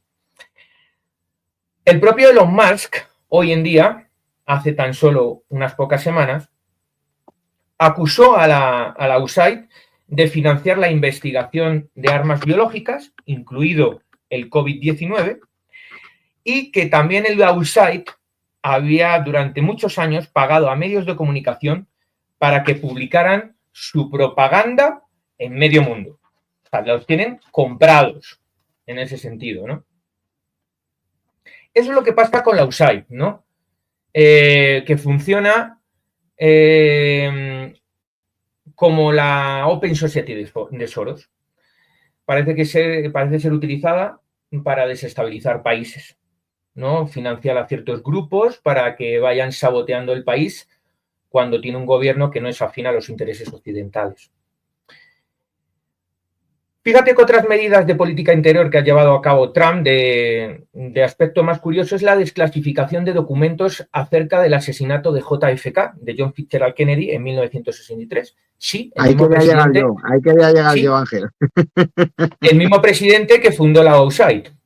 Pues bueno, Trump ha ordenado desclasificar más de 80.000 páginas de documentos acerca del magnicidio, que suponen aproximadamente unos 1.100 archivos en total. Hasta el momento, y a falta de tiempo para su profundo análisis, porque son muchos los que hay que revisar, obviamente, se deducen posibles implicaciones, atención a esto, se deducen posibles implicaciones en el magnicidio del servicio secreto o agencia de inteligencia israelí, que es el Mossad. No nos sorprende, ¿verdad? Quizás debido a qué. Pues dirá la gente, oye, ¿y no nos habían dicho que era la CIA, el complejo militar industrial, el Estado profundo? Sí, pero también pudo haber estado involucrado el Mossad. Quizás por las presiones que el presidente Kennedy mantuvo contra el programa nuclear secreto de Israel, que quería llevar a cabo en ese tiempo. Él no quería que Israel se hiciese con bombas atómicas. Y aparte, el propio Israel había notado ya, notoriamente, vale la redundancia, las simpatías que tenía el presidente con la comunidad árabe. No sé, simplemente podían ser algunos de los motivos por los cuales el Mossad estuvo detrás. Es lo que hemos podido deducir hasta el momento de esos archivos que se han desclasificado. Me imagino que otros muchos que implican directamente a determinados poderes fácticos muy poderosos nunca vean la luz. Así que lo único que podemos hacer es conjeturas y aproximaciones, todavía con lo poco que se ha desclasificado, ¿no? Y es interesante el tema del Mossad. Fíjate que otra de las medidas que ha llevado a cabo el gabinete Trump durante estos meses es una política interesante, cuanto menos frente a Hollywood, ¿no? Y es que ahí tenemos, como no, amigo, tenemos 3 actores que todo el mundo conoce hoy por hoy. Hollywood, puro y duro. A cada cual más mediático, Ángel. Efectivamente. Y es que Trump ha nombrado a los famosos actores Mel Gibson, el del medio, Sylvester Stallone a la derecha y Jon Voight a la izquierda, como embajadores especiales en Hollywood. Para así combatir la influencia de la ideología y la cultura woke en la industria cinematográfica nacional. ¿Esto qué supone, amigo? Pues supone un auténtico dardo dirigido especialmente a compañías como la denostada Disney. Así que eso va dirigido a toda la comunidad progre en California. Se van a cagar vivos. Así que se les acabaron las subvenciones para hacer películas de mierda y puramente de ideología woke. Relacionado con esto y para ya ir acabando este apartado, efectivamente, o sea, Trump ha emprendido una lucha tremenda contra lo que es el fenómeno del wokeismo y contra la ideología woke, con una postura muy dura al respecto de una serie de siguientes temas. Muy duro con respecto al tema del aborto, criticándolo, impidiéndolo en cierto modo hasta el grado en que pueda. También ha sido muy dura su postura respecto a la cuota de género en los empleos, en cuanto a la promoción de lo LGBTIQ y lo trans en general en la sociedad norteamericana, y también ha sido muy crítico con el cambio climático, estando a favor de la explotación de los combustibles fósiles y fomentando el escepticismo hacia él, ¿no? Hacia el propio calentamiento global, ¿no? Todo el gabinete se ha declarado escéptico en cuanto a esto. Fíjate que al acusar a la agenda woke como una de las grandes causas del declive y la decadencia de Occidente, se ha decidido también acabar con la política de diversidad, de equidad, de inclusión forzada, ¿no? En palabras de Elon Musk, se va a buscar una mayor meritocracia y para eso hay que acabar con toda esa basura, ¿no? Con toda esa basura que el gobierno progre de Biden se empeñó en potenciar, financiar, patrocinar.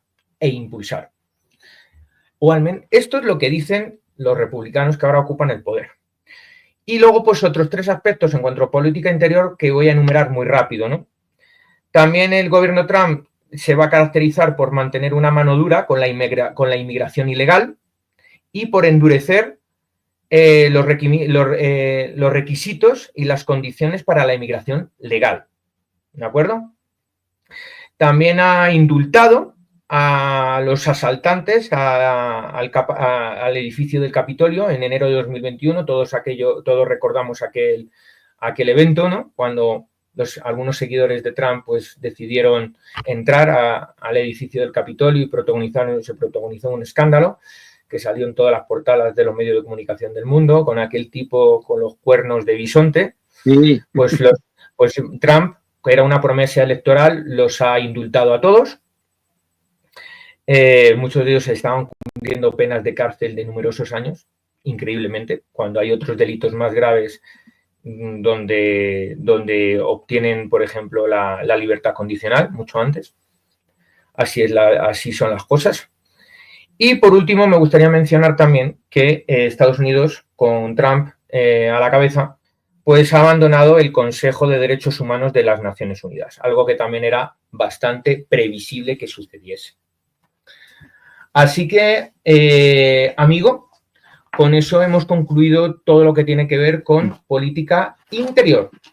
En ese sentido. Totalmente, ¿no? Bueno, simplemente para puntualizar, después de esa sección que nos ha comentado Ángel, al final decir que nosotros en esa guerra de élites no es que seamos del internacional negro, pero sí lo que hemos hablado un millón de veces Ángel y yo, es que es nuestra única posibilidad de poder subsistir, porque con la Fininter, ya lo veis, no vamos a tener ninguna. No es que el internacional negro no vaya a apoyar, no, pero si hay una pequeña posibilidad, ínfima posibilidad de sobrevivir, desde luego con la Fininter no es, Ángel. O sea, con la Fininter estamos muertos. Con el Internacional Negro aún hay una mínima posibilidad. Obviamente quisiéramos tener un proyecto civilizatorio alternativo a todas estas élites que representase los intereses del pueblo llano y de la clase trabajadora, pero todavía no lo hay. Entonces hay que ser realistas. Los proyectos civilizatorios, por desgracia, son obra de élites. Y con unas élites podemos sobrevivir mínimamente y con otras nada. Eso es lo que tiene que tener clara la gente. Los progres todavía no se enteran de que apoyar a la Fininter va a suponer su condena más temprano que tarde y van a morder el polvo. Y nosotros vamos a ser testigos de ello. Vamos con el último punto, que es probablemente el asunto Mollar. El asunto Mollar, o sea, verdaderamente... Exactamente. El no, guerra arancelaria, recesión, China y Asia Oriental. Vamos a unificarlo en 2 bloques, en aproximadamente los 40 minutos que nos quedan de programa, porque ya sabéis que Estrella no da 2 horas, nada más, pero nada adelante más con ellos y vamos a terminar de ilustrar en las últimas 10 fotos que vais a ver. Repito, no, guerra arancelaria, recesión, China y Asia Oriental. Adelante, Ángel, con esos 2 bloques. Mira este cabronazo, porque lo siento por la palabra si soy soez, ¿no? Les ofende mi lenguaje a muchos de los que a lo mejor están aquí escuchando, pero lo siento en el alma. Pero este es un cabronazo, Klaus Schwab, que ha dimitido hace unos días. Quién sabe si por razones personales o porque realmente lo están investigando o porque se lo han querido quitar del medio por alguna extraña razón. En fin, Klaus Schwab, presidente y director general del Fondo Monetario, del Foro Económico de Davos. Pero bueno, vamos a ver. Hablando del Foro Económico de Davos, yo, amigo, creo que la élite globalista, la principal élite globalista que existe en el mundo occidental, que es la Fininter, bajo la cual estamos dominados todos en Occidente, nos tiene preparado un gran evento para este 2025. La Fininter, quien ha inundado de dólares Occidente durante décadas, sobre todo desde que Estados Unidos abolió de facto el sistema económico de Bretton Woods con el abandono del patrón oro-dólar decretado por el presidente Nixon en 1971 y algo más tarde con la firma del pacto del petrodólar con Arabia Saudí en 1974, viene preparando desde hace años varios eventos sísmicos que conduzcan inexorablemente a lo que ellos llaman el nuevo orden mundial, del cual hemos hablado aquí muchas veces, véanse en nuestra videoaudiencia o los que nos están descubriendo por primera vez los 3 vídeos que grabamos, el tríptico del nuevo orden mundial en la sección de retazos, ¿no? Pues este nuevo orden mundial que buscan implementar, del cual la Agenda 2030 es solo una parte de este nuevo orden mundial.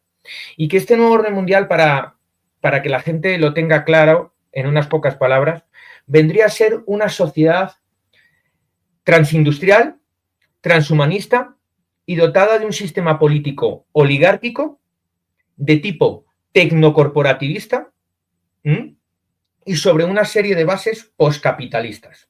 Luego, si hay tiempo, explicaremos un poco esto. Al parecer, la pandemia del COVID-19 en 2020 fue la excusa perfecta para inundar el mercado mundial con una mayor y estratosférica emisión de deuda que condujese al complejo escenario que vivimos hoy en día, ¿no? Donde para salir del atolladero, con una deuda totalmente impagable que asfixia la economía mundial, sería necesario un evento de grandes dimensiones con consecuencias aún mayores que las que produjo la propia pandemia de COVID-19 en el año 2020. Y es que en ese mismo año, en junio, la élite globalista de la Fininter, a la que pertenece este personaje, anuncia lo que es la agenda del reinicio económico, lo que se ha llamado popularmente y en muchas tendencias el llamado Gran Reseteo, el Gran Reset, que está impulsado por el Foro Económico Mundial de Davos. Por eso aludía a Klaus Schwab, que es su director general, o hace poco. El propio Klaus Schwab señaló la necesidad de reestructurar el sistema económico mundial capitalista que tenemos hoy en día, puesto que el actual ya no es viable. Sin embargo, el objetivo real de este reseteo, de este Grand Reset, es que, por un lado, masificar la inteligencia artificial, la IA, o, por otro, imponer en todo el planeta la llamada cuarta revolución industrial, que es el transindustrialismo. 2 objetivos claros, ¿no?, del nuevo orden mundial. Quieren un sistema donde todo sea controlado por una gran inteligencia artificial, ¿no? Pero para que esto sea realidad, Jorge, para que la IA controle verdaderamente nuestras vidas, se requiere que el dinero sea digital, que desaparezca el efectivo. De ahí que compañías tan poderosas como BlackRock o Vanguard estén apostando fuertemente por las criptomonedas, que ya sabemos que las criptomonedas utilizan la tecnología de cadena de bloques, lo que se llama el blockchain. ¿Por qué? Porque en el fondo lo que desean crear, ¿qué son? Las CBDC, que son las monedas digitales de los bancos centrales, totalmente monopolistas, ¿no? De esta manera, con la CBDC, todo nuestro dinero será trazable y será rastreable, con los riesgos que lleva, los riesgos que entraña para la privacidad este hecho, ¿no?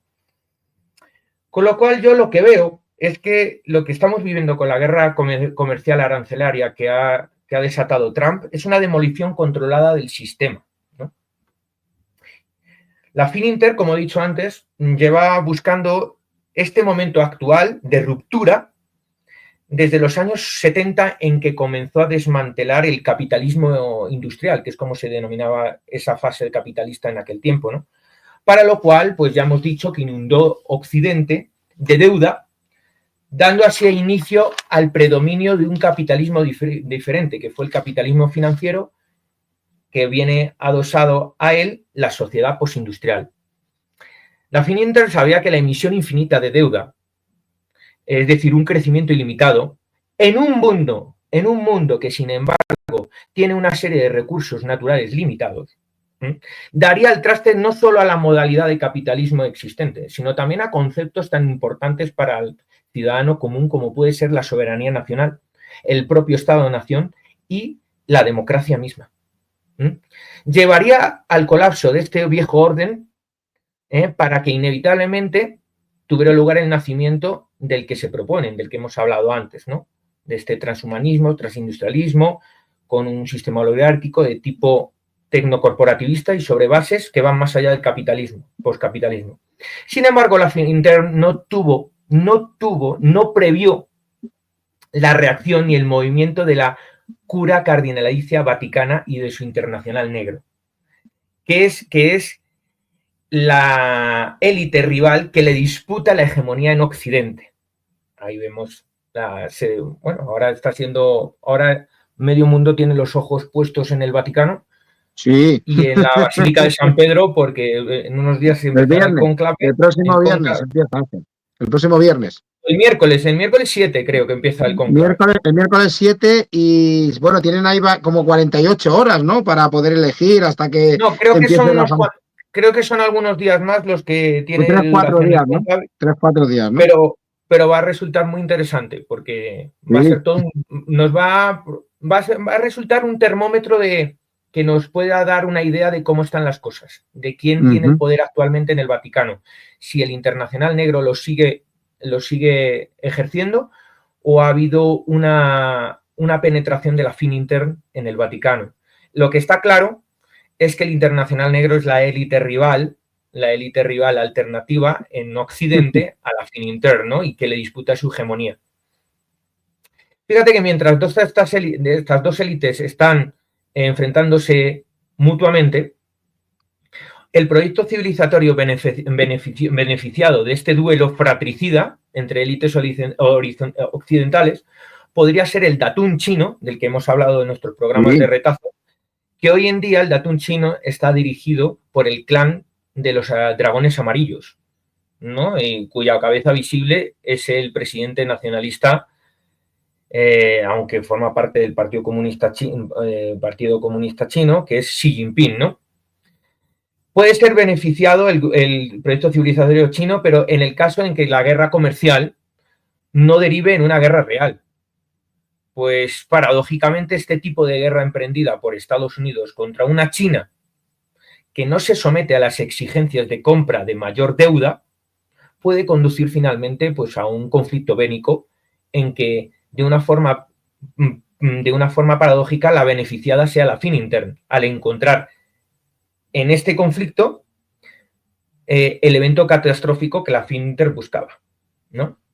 Fíjate que otro proyecto beneficiado de lo que pudiera pasar de este panorama tan complicado podría ser el proyecto Gran Eurasia, que está dirigido por la élite rusa, ¿no? Veremos. Hay muchos intereses en juego y todavía esto es un proceso del todo abierto. Fíjate de todas formas, amigo, que la guerra comercial emprendida por Trump tiene ya precedentes en Estados Unidos, ¿no? Y me gustaría hacer una cita histórica. En 1930, en junio de aquel año, recién iniciada la crisis desatada por el crack del 29 unos meses antes, el presidente de aquel entonces, Herbert Hoover, inició una guerra arancelaria interponiendo aranceles a diestro y siniestro. Lo que hizo profundizar la ya de por sí jodida Gran Depresión en aquel tiempo, y aparte te terminó provocando también que muchos países también los pusieran. Esta política extremista, de tono extremista, porque era muy proteccionista, supuso el preámbulo de la Segunda Guerra Mundial, ¿no? Dando un salto en el tiempo, hoy Trump argumenta lo siguiente en defensa de estos aranceles impuestos al más puro estilo Herbert Hoover, ¿no? Argumenta lo siguiente, de que los precios del petróleo han bajado, de que las tasas de interés de los bancos comerciales han bajado, de que los precios de los alimentos han bajado. Estoy hablando en Estados Unidos. Que se ha detenido la inflación provisionalmente, que se está presionando a la Reserva Federal, la Fed, para que baje las tasas de interés del dólar. Y además, esta guerra comercial está suponiendo un ingreso de miles de millones de dólares para así pagar las deudas contraídas. No obstante, respecto a esto último, quisiera mencionar que una pequeña alza en el mercado de los bonos provocaría que todo el dinero que se recaude por dichos aranceles se evapore en pagar mayores intereses de la propia deuda. Así que esto al final puede que no le salga bien, ¿no? Pero yo creo que después de todo lo afirmado por Trump, se puede deducir que el obligar a la Fed, a la Reserva Federal, a que baje las tasas de interés es probablemente el motivo principal de todo esto, el objetivo principal, que baje las tasas de interés la Fed. es lo que busca Trump. Fíjate que Trump esperaba también que con su guerra comercial los grandes capitales internacionales acudieran en masa a refugiarse en el dólar, como normalmente ocurre en tiempos de gran incertidumbre. Estábamos acostumbrados a eso antaño. Esto lo pensaba usar Trump para poder refinanciar de forma mucho más barata en la deuda que está a punto de vencer durante este año 2025 y que asciende a más de 9 billones de dólares, amigo. Madre mía. Sí, es tremendo, es tremendo. Sin embargo, esto de momento no está pasando. No está pasando. ¿Por qué? Porque la dura, férrea y firme respuesta de China ante los aranceles está haciendo que el dólar se debilite. Todo lo contrario. Poco a poco se va debilitando. La mayor subida de aranceles para doblegar a China por parte de Estados Unidos ha terminado, curiosamente, por derrumbar el valor del dólar, lo que a su vez está disparando la inflación, cosa que se jactaba Trump al principio, los primeros días de la guerra arancelaria, de que estaba bajando. Totalmente está subiendo. Y claro, si sube la inflación, en el contexto de esta guerra comercial, se corre el riesgo de que entremos en un proceso que los economistas denominan estanflación. Algo muy en boga en los años 70, que es una situación económica en la que se combina inflación más recesión, o en su defecto, nulo o bajo crecimiento económico. Eso es lo que es la estanflación. Esta situación podría generar una mayor desigualdad social, que ya de por sí es considerable la que existe, y un colapso del sistema del dólar que provocaría inevitablemente un reinicio económico, un reset y el establecimiento de una nueva divisa internacional de carácter digital. Cosas que curiosamente está buscando la Finintern. Este fenómeno de esta inflación a la que me refería está ligada a la coyuntura económica fundamentalmente de los años 70, ¿no? En Occidente. Es algo que toda la gente que vive aquella década se acordará muy bien, ¿no? Sobre todo a partir del abandono del patrón oro-dólar en 1971, como mencionábamos antes, y que solo puede ser solucionada esta inflación, en cierto modo, subiendo fuertemente los tipos de interés y ya más tarde adoptando el acuerdo de lo que se llamó el petrodólar en 1974. Fueron estos dos aspectos los que terminaron por sacar al mundo occidental de la estanflación.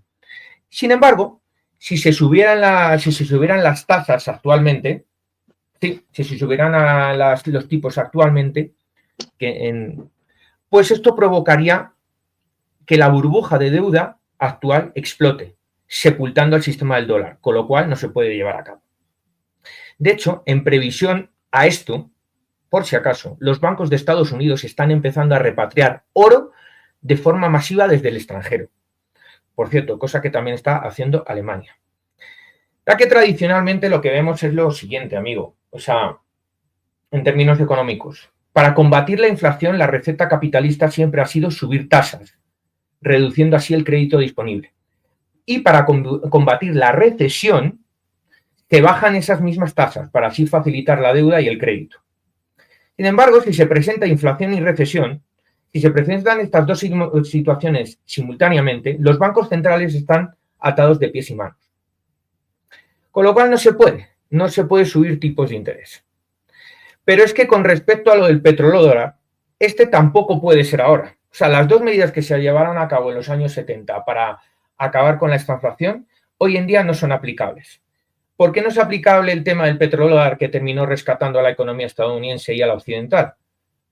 Porque el sistema de petrodólar se encuentra en crisis, pues no garantiza un mayor crecimiento económico debido a los altos precios de los energéticos. Entonces estamos en una verdadera encrucijada en ese sentido. Fíjate, amigo, que grandes bancos estadounidenses y grandes bancos con presencia internacional, como JP Morgan Chase, ¿no?, que es uno de los bancos más representativos de la Finintern, afirman que hemos hablado de ellos aquí. Ya hemos hablado de aquí. Hemos hablado miles de veces de JP Morgan. Afirman que estos aranceles de la guerra comercial de Trump llevarán a Estados Unidos y al mundo a una inevitable recesión. y que definitivamente, si no surten el efecto esperado por el gobierno Trump, estos aranceles fundamentalmente con respecto a China, existen dos opciones a futuro. Y esto lo remarca en JP Morgan. Uno, una previsible guerra civil en Estados Unidos. Y dos, una guerra internacional buscada por los propios Estados Unidos que podría tener como epicentro la situación en Taiwán. ¿De acuerdo?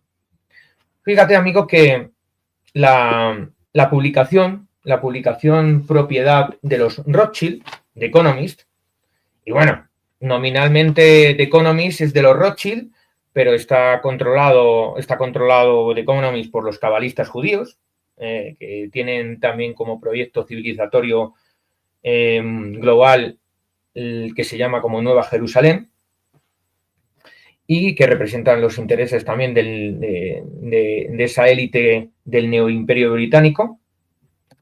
Bueno, pues The Economist advierte que el dólar podría colapsar tan pronto como Donald Trump intente eliminar la independencia de la Reserva Federal. Esto podría conducir a un próximo colapso, ¿no? Como ocurrió, un colapso parecido o aún mayor como ocurrió en 1971 con la salida del patrón oro-dólar, ¿no? Pero que en aquella ocasión, como hemos dicho, pudo ser solventado gracias al sistema de petrodólar, ¿no? Con Arabia Saudí, que terminó rescatando a la economía. Eso no se va a producir. Ahora mismo ya no hay salida, ¿no? En ese sentido, amigo.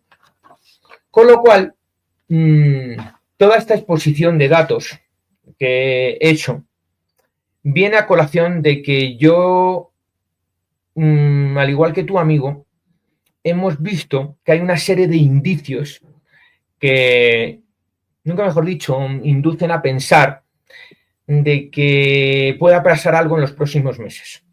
Y los he enumerado. El primero de ellos es que está habiendo una serie de adelantos electorales en países relevantes por su peso geopolítico en el mundo, ¿no?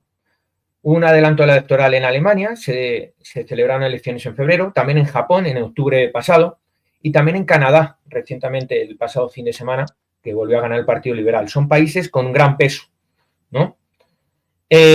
Todos estos países adelantaron, como hemos dicho, sus comicios electorales, ¿no? Dejando despejada de esta forma la segunda mitad del año, de este año 2025, dejándola despejada. ¿Y es que acaso hay prisas? ¿Acaso hay prisas por realizarlos ante el peligro que supone, no sé, la inminente llegada de algún evento de carácter disruptivo? ¿De algún evento de carácter catastrófico? Y es que ya se sabe que las guerras, pandemias, apagones, etcétera, curiosamente, tienen cuidado de no coincidir con los procesos electorales para así no afectar los resultados. Y eso lo hemos comprobado en múltiples ocasiones, ¿no? Es un indicio, pero hay más. El segundo es siniestro. Y el segundo tiene como protagonista una nueva posible pandemia global. Y es que, al respecto de esto, el 23 de octubre de 2022 en Bruselas, el centro Hopkins, junto con la Organización Mundial de la Salud, la OMS, y la Fundación Bill y Melinda Gates, llevarán a cabo un simulacro llamado contagio catastrófico. La simulación planteaba el siguiente escenario ficticio, por suerte.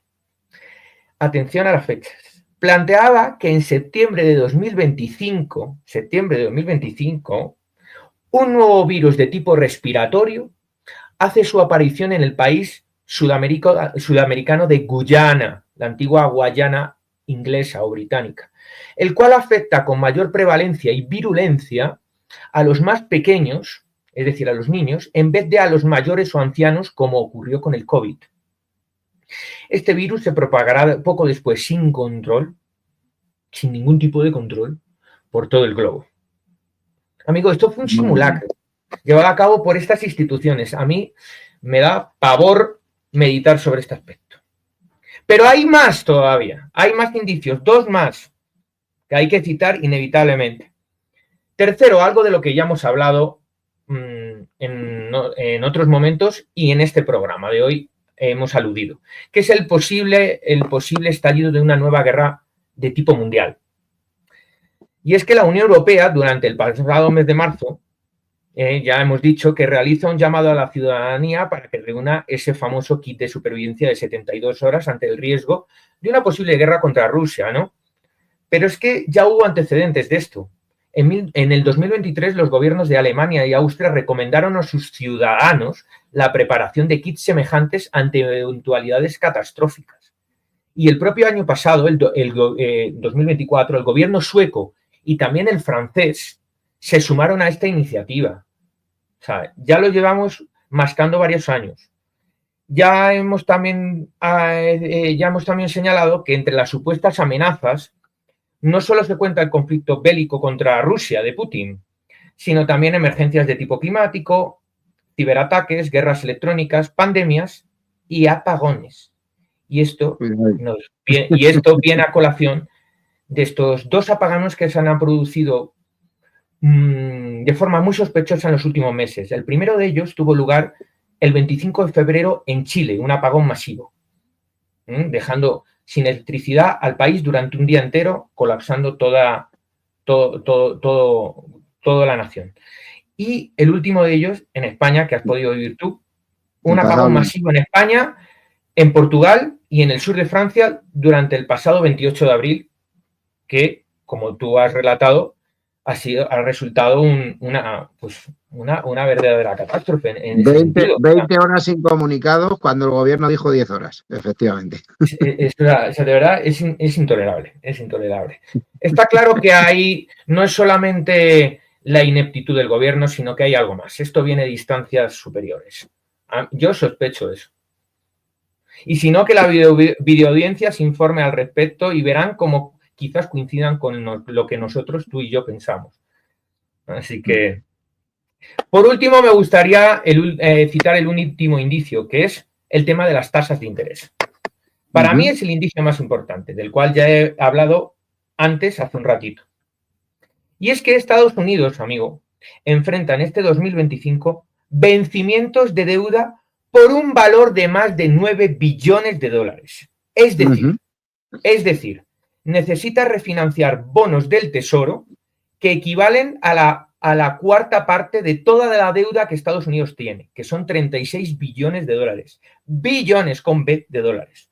Por lo que existe, obviamente, un gran riesgo de crisis financiera, motivo por el cual el presidente Trump busca recortar efusivamente el gasto público y disminuir el déficit comercial y fiscal.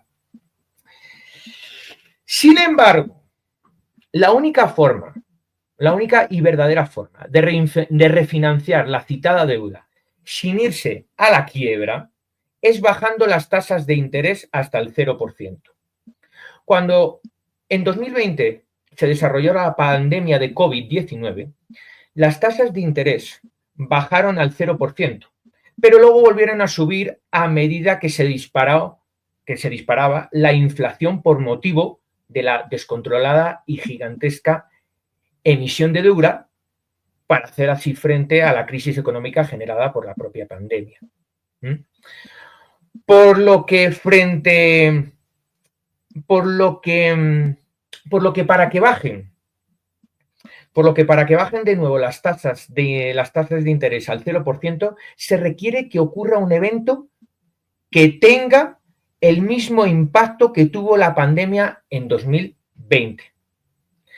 A través de la guerra comercial con China, Trump ha intentado bajar las tasas de interés, pero esto no está funcionando del todo según lo esperado. Aparte de que esta guerra de tipo comercial podría correr el riesgo de convertirse, ya hemos dicho, en un conflicto bélico real.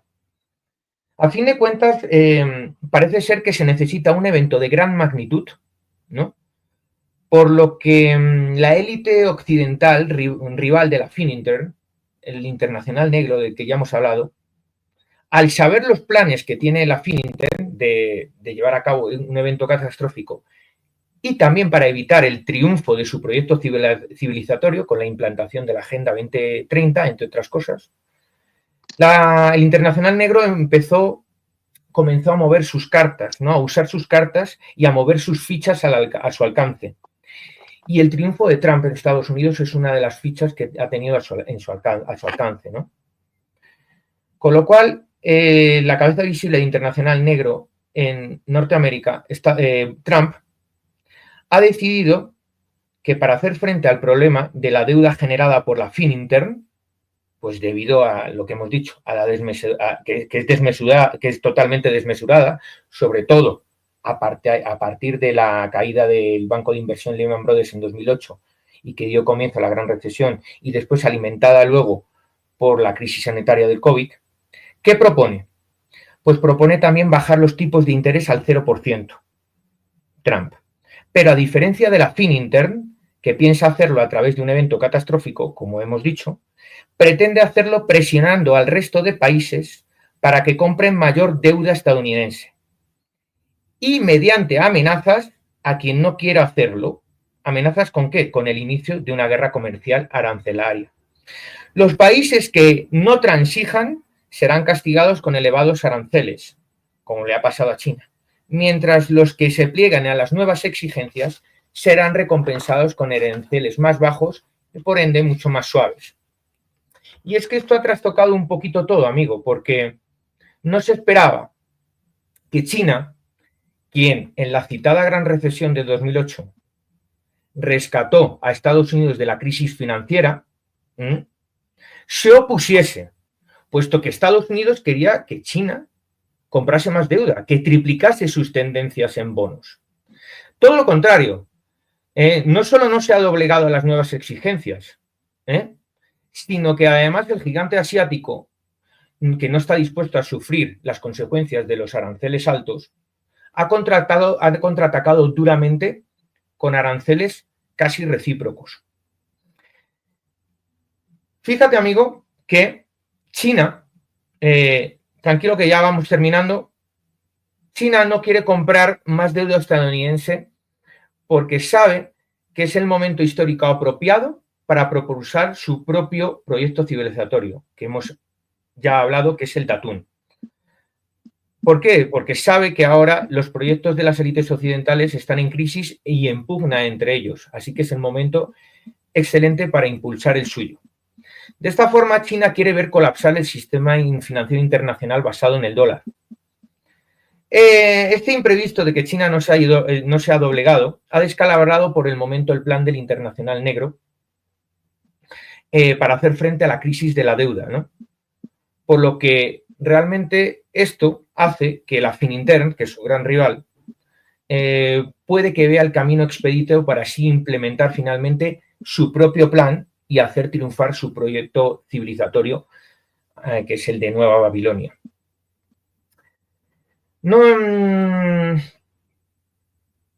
Antes de continuar, quería hacer un inciso para ir ya terminando, no obstante, que ya estamos terminando y al final vamos a lograr cumplir con el tiempo. Vamos a hacerlo, tranquilos. Sí. Está muy bien de tiempo. Todavía nos quedan 12 minutos, así que tranquilo, Ángel, que llegamos. Fantástico, fantástico. Fíjate que la relación entre Estados Unidos y China ya parte de antiguo, la relación económica. Desde el acuerdo de Carter-Xiaoping, firmado en diciembre de 1979 entre esos dos mandatarios, el presidente norteamericano Carter y Deng Xiaoping, en aquel tiempo máxima cabeza de la Revolución China, fue un pacto un acuerdo firmado en 1979 de 20 años de duración. Se extendió hasta 1999, pero que fue renovado 20 años más, hasta 2019. Curiosamente, una fecha inmediatamente previa al estallido de la pandemia de COVID-19. A mí no me parece casualidad esto. A mí tampoco. Fíjate que durante todo este tiempo, China se había dedicado a venderle productos manufacturados a Estados Unidos a cambio de dólares de papel. Con dichos dólares, China había comprado la deuda que emite el gobierno de Estados Unidos en forma de bonos del Tesoro, contribuyendo así a financiar a Washington, ¿no? Por eso hemos dicho que China es el primer tenedor de bonos estadounidenses, el primero, el que más tiene. Con lo cual, si se rompiera la relación económica entre países, China vendería de forma masiva todos estos bonos que posee.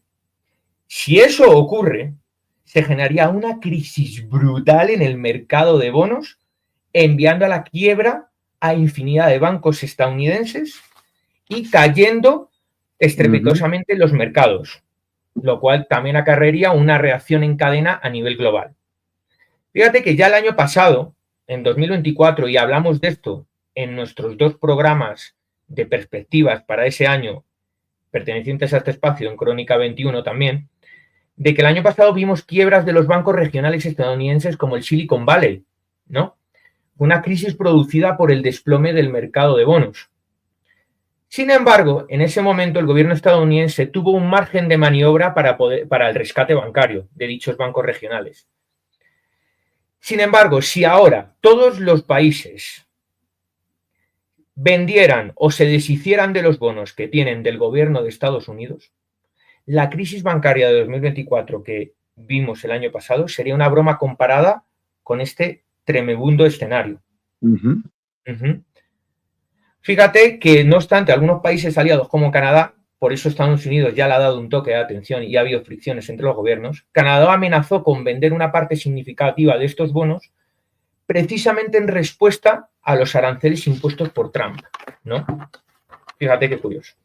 Y ya para terminar definitivamente, vamos a hablar, voy a citar ligeramente lo que ocurrió durante el lunes negro el 7 de abril pasado y durante el viernes negro también el 11 de abril pasado, muy rápidamente, ¿no? Y es que el lunes negro, el 7 de abril, se produjo una caída estrepitosa de las bolsas mundiales. Los índices de las bolsas asiáticas cayeron como no se había visto desde la crisis financiera asiática de 1997 y se declaró que existe el riesgo, el serio riesgo, de que se produzca un colapso del sistema monetario mundial. Es decir, lo que está en juego es el valor mismo del dólar, ya que el actual sistema internacional del dólar beneficia principalmente a Wall Street, a los banqueros que están afincados en Wall Street y a los que están afincados en la City de Londres, los 2 grandes sedes de la Fininterm. También beneficia a los grandes especuladores inmobiliarios y perjudica, por otro lado, a los agricultores y a los industriales estadounidenses. Por lo que realmente muchos ven que una ruptura en este sistema podría beneficiar fuertemente a una gran parte de la economía estadounidense una vez que el caos haya pasado. Como hemos dicho, Trump es la cara visible de los aislacionistas, nacionalistas e industrialistas, ¿no? Es la cara visible del internacional negro en Norteamérica, por lo que su política va siempre encaminada a salvar Estados Unidos a costa de que el dólar sigue siendo la moneda de referencia internacional, a costa de ello, a costa del sistema del dólar que beneficia a la Fininterm, es decir, a costa de la Fininterm. Si eso es lo que pasó el lunes negro, el 7 de abril, el viernes negro, el 11 de abril, pasó lo siguiente: los mercados se desplomaron por completo al contraatacar China con sus propios aranceles a productos estadounidenses, poniendo aranceles de hasta el 125%, en respuesta a los interpuestos anteriormente por Donald Trump, que fueron del 145%. China también ha puesto restricciones a las importaciones de minerales de lo que se llaman las tierras raras, ¿no? Que son minerales cruciales para la industria automovilística, de semiconductores y para la industria aeroespacial.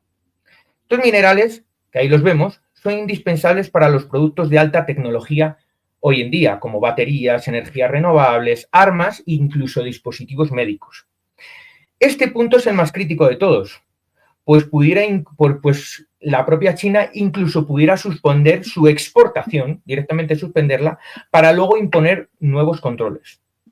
Y es que la dura y firme respuesta de China está haciendo que el dólar se debilite y que esté dejando de ser la moneda de refugio mundial como lo había sido antaño siempre.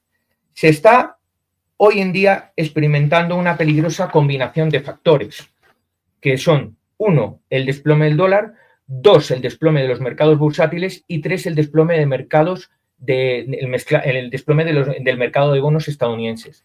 Cuando estos 3 aspectos se dan simultáneamente, marcan de una forma inexorable el declive de la economía. No obstante, gracias a los aranceles se están bajando las tasas de interés de los bonos en Estados Unidos. Y el gobierno va a poder financiarse, al menos por el momento, de una forma más barata y ahorrarse millones de dólares en intereses de la deuda, como bien decíamos hace un ratito. El gobierno de Estados Unidos enfrentará antes de 2029 vencimientos de deuda por más de 21 millones de dólares, más 9 billones de dólares de nueva deuda. Y es que aunque Trump le pudiera salir bien la jugada durante este año 2025, es altamente probable que algo termine por romperse antes del 2030. Curiosamente, la fecha clave para la Finintern, ¿no? En fin, la guerra comercial, no obstante, está siendo aprovechada por los chinos para mejorar sus relaciones con los países afectados, tanto los del sudeste asiático, es decir, Japón, Corea del Sur, como también con Brasil, ¿no? Al que supuestamente le va a comprar mucha carne de res, calzado y otro tipo de productos, ¿no? Aquí hemos visto un acuerdo que se ha firmado con Corea del Sur y con Japón, increíblemente, que habían sido enemigos de toda la vida de China. Pero claro, cuando el gigante norteamericano presiona, pues hay que buscar amigos debajo de las piedras o poner o implementar la vieja recomendación de la Realpolitik. El enemigo de mi enemigo es mi amigo. Así que es lo que está haciendo China. Por último, quiero citar una cosa.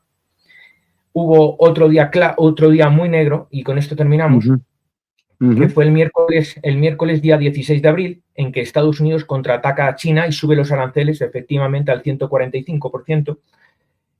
Esto podría llevar a que las compañías chinas en Wall Street sean expulsadas, lo que a su vez podría provocar que China vendiese todos sus bonos del tesoro estadounidense que posee. Es la bomba atómica que acabaría con todo el sistema financiero y monetario global. De hecho, The Economist, como hemos dicho, ya habla como hemos dicho antes, ya habla abiertamente del fin del sistema del dólar. La Reserva Federal, por su parte, ya ha dicho que no saldrá al rescate ni del mercado de bonos ni del mercado de Wall Street, ¿no? No obstante, si el mercado de bonos sigue desplomándose, esto pondrá contra la pared las finanzas públicas, siendo el inicio de un inevitable colapso, ¿no? Los días siguientes a todo esto, el 22 de abril, Trump bajó la tensión y no descartó reducir los aranceles impuestos a las mercancías chinas, como veía que la situación era grave, aunque, por supuesto, no al 0% como estaban antaño. Y es que, bueno, amigo, en resumen, lo que vemos es que la Finintern pretende salvar su modelo liberal satánico plario a costa de destruir los Estados Unidos como Estado-nación, mientras que el Internacional Negro pretende salvar a los Estados Unidos como Estado-nación a costa del liberalismo satánico planetario de la Finintern. Por lo que hemos dicho antes, y es algo que vaticinaba JP Morgan Chase, ¿no? Que no se descarta en absoluto la posibilidad de una guerra civil, pues las diferencias entre ambos modelos en pugna, el de la Finintern y el Internacional Negro, son del todo insalvables. Bueno, y eso es con lo que concluyo realmente, amigo. Bueno, pues hemos llegado hasta el final. Ángel, muchísimas gracias a toda la audiencia. Brevemente, porque nos quedan 2 minutos. Ya sabéis que dale, no amigo, más tiempo StreamYard. Un minuto.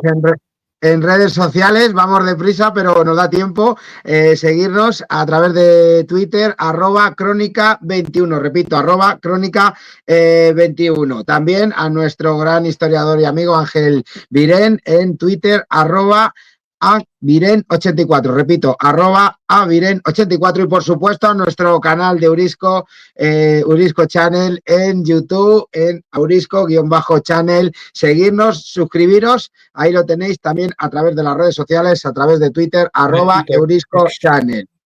Muchísimas gracias, Ángel, y por supuesto gracias también a Andoni. Y bueno, y si queréis también a nivel personal, seguir al canal de 50 Estudio TV. Muchísimas gracias, amigo, por ponerlo. También a través de Instagram. Hemos llegado a 1000 suscriptores y ojalá también lleguemos también a 1000 suscriptores en este gran canal dirigido por el gran Ángel Virén. Para mí ya sabes que es un placer siempre poderte presentar y que nos des estas magníficas clases magistrales. Y recordar, con la Finintern no tenemos ninguna posibilidad. Con el Internacional Negro podremos sobrevivir. Gracias, Andoni. Al menos un tiempo.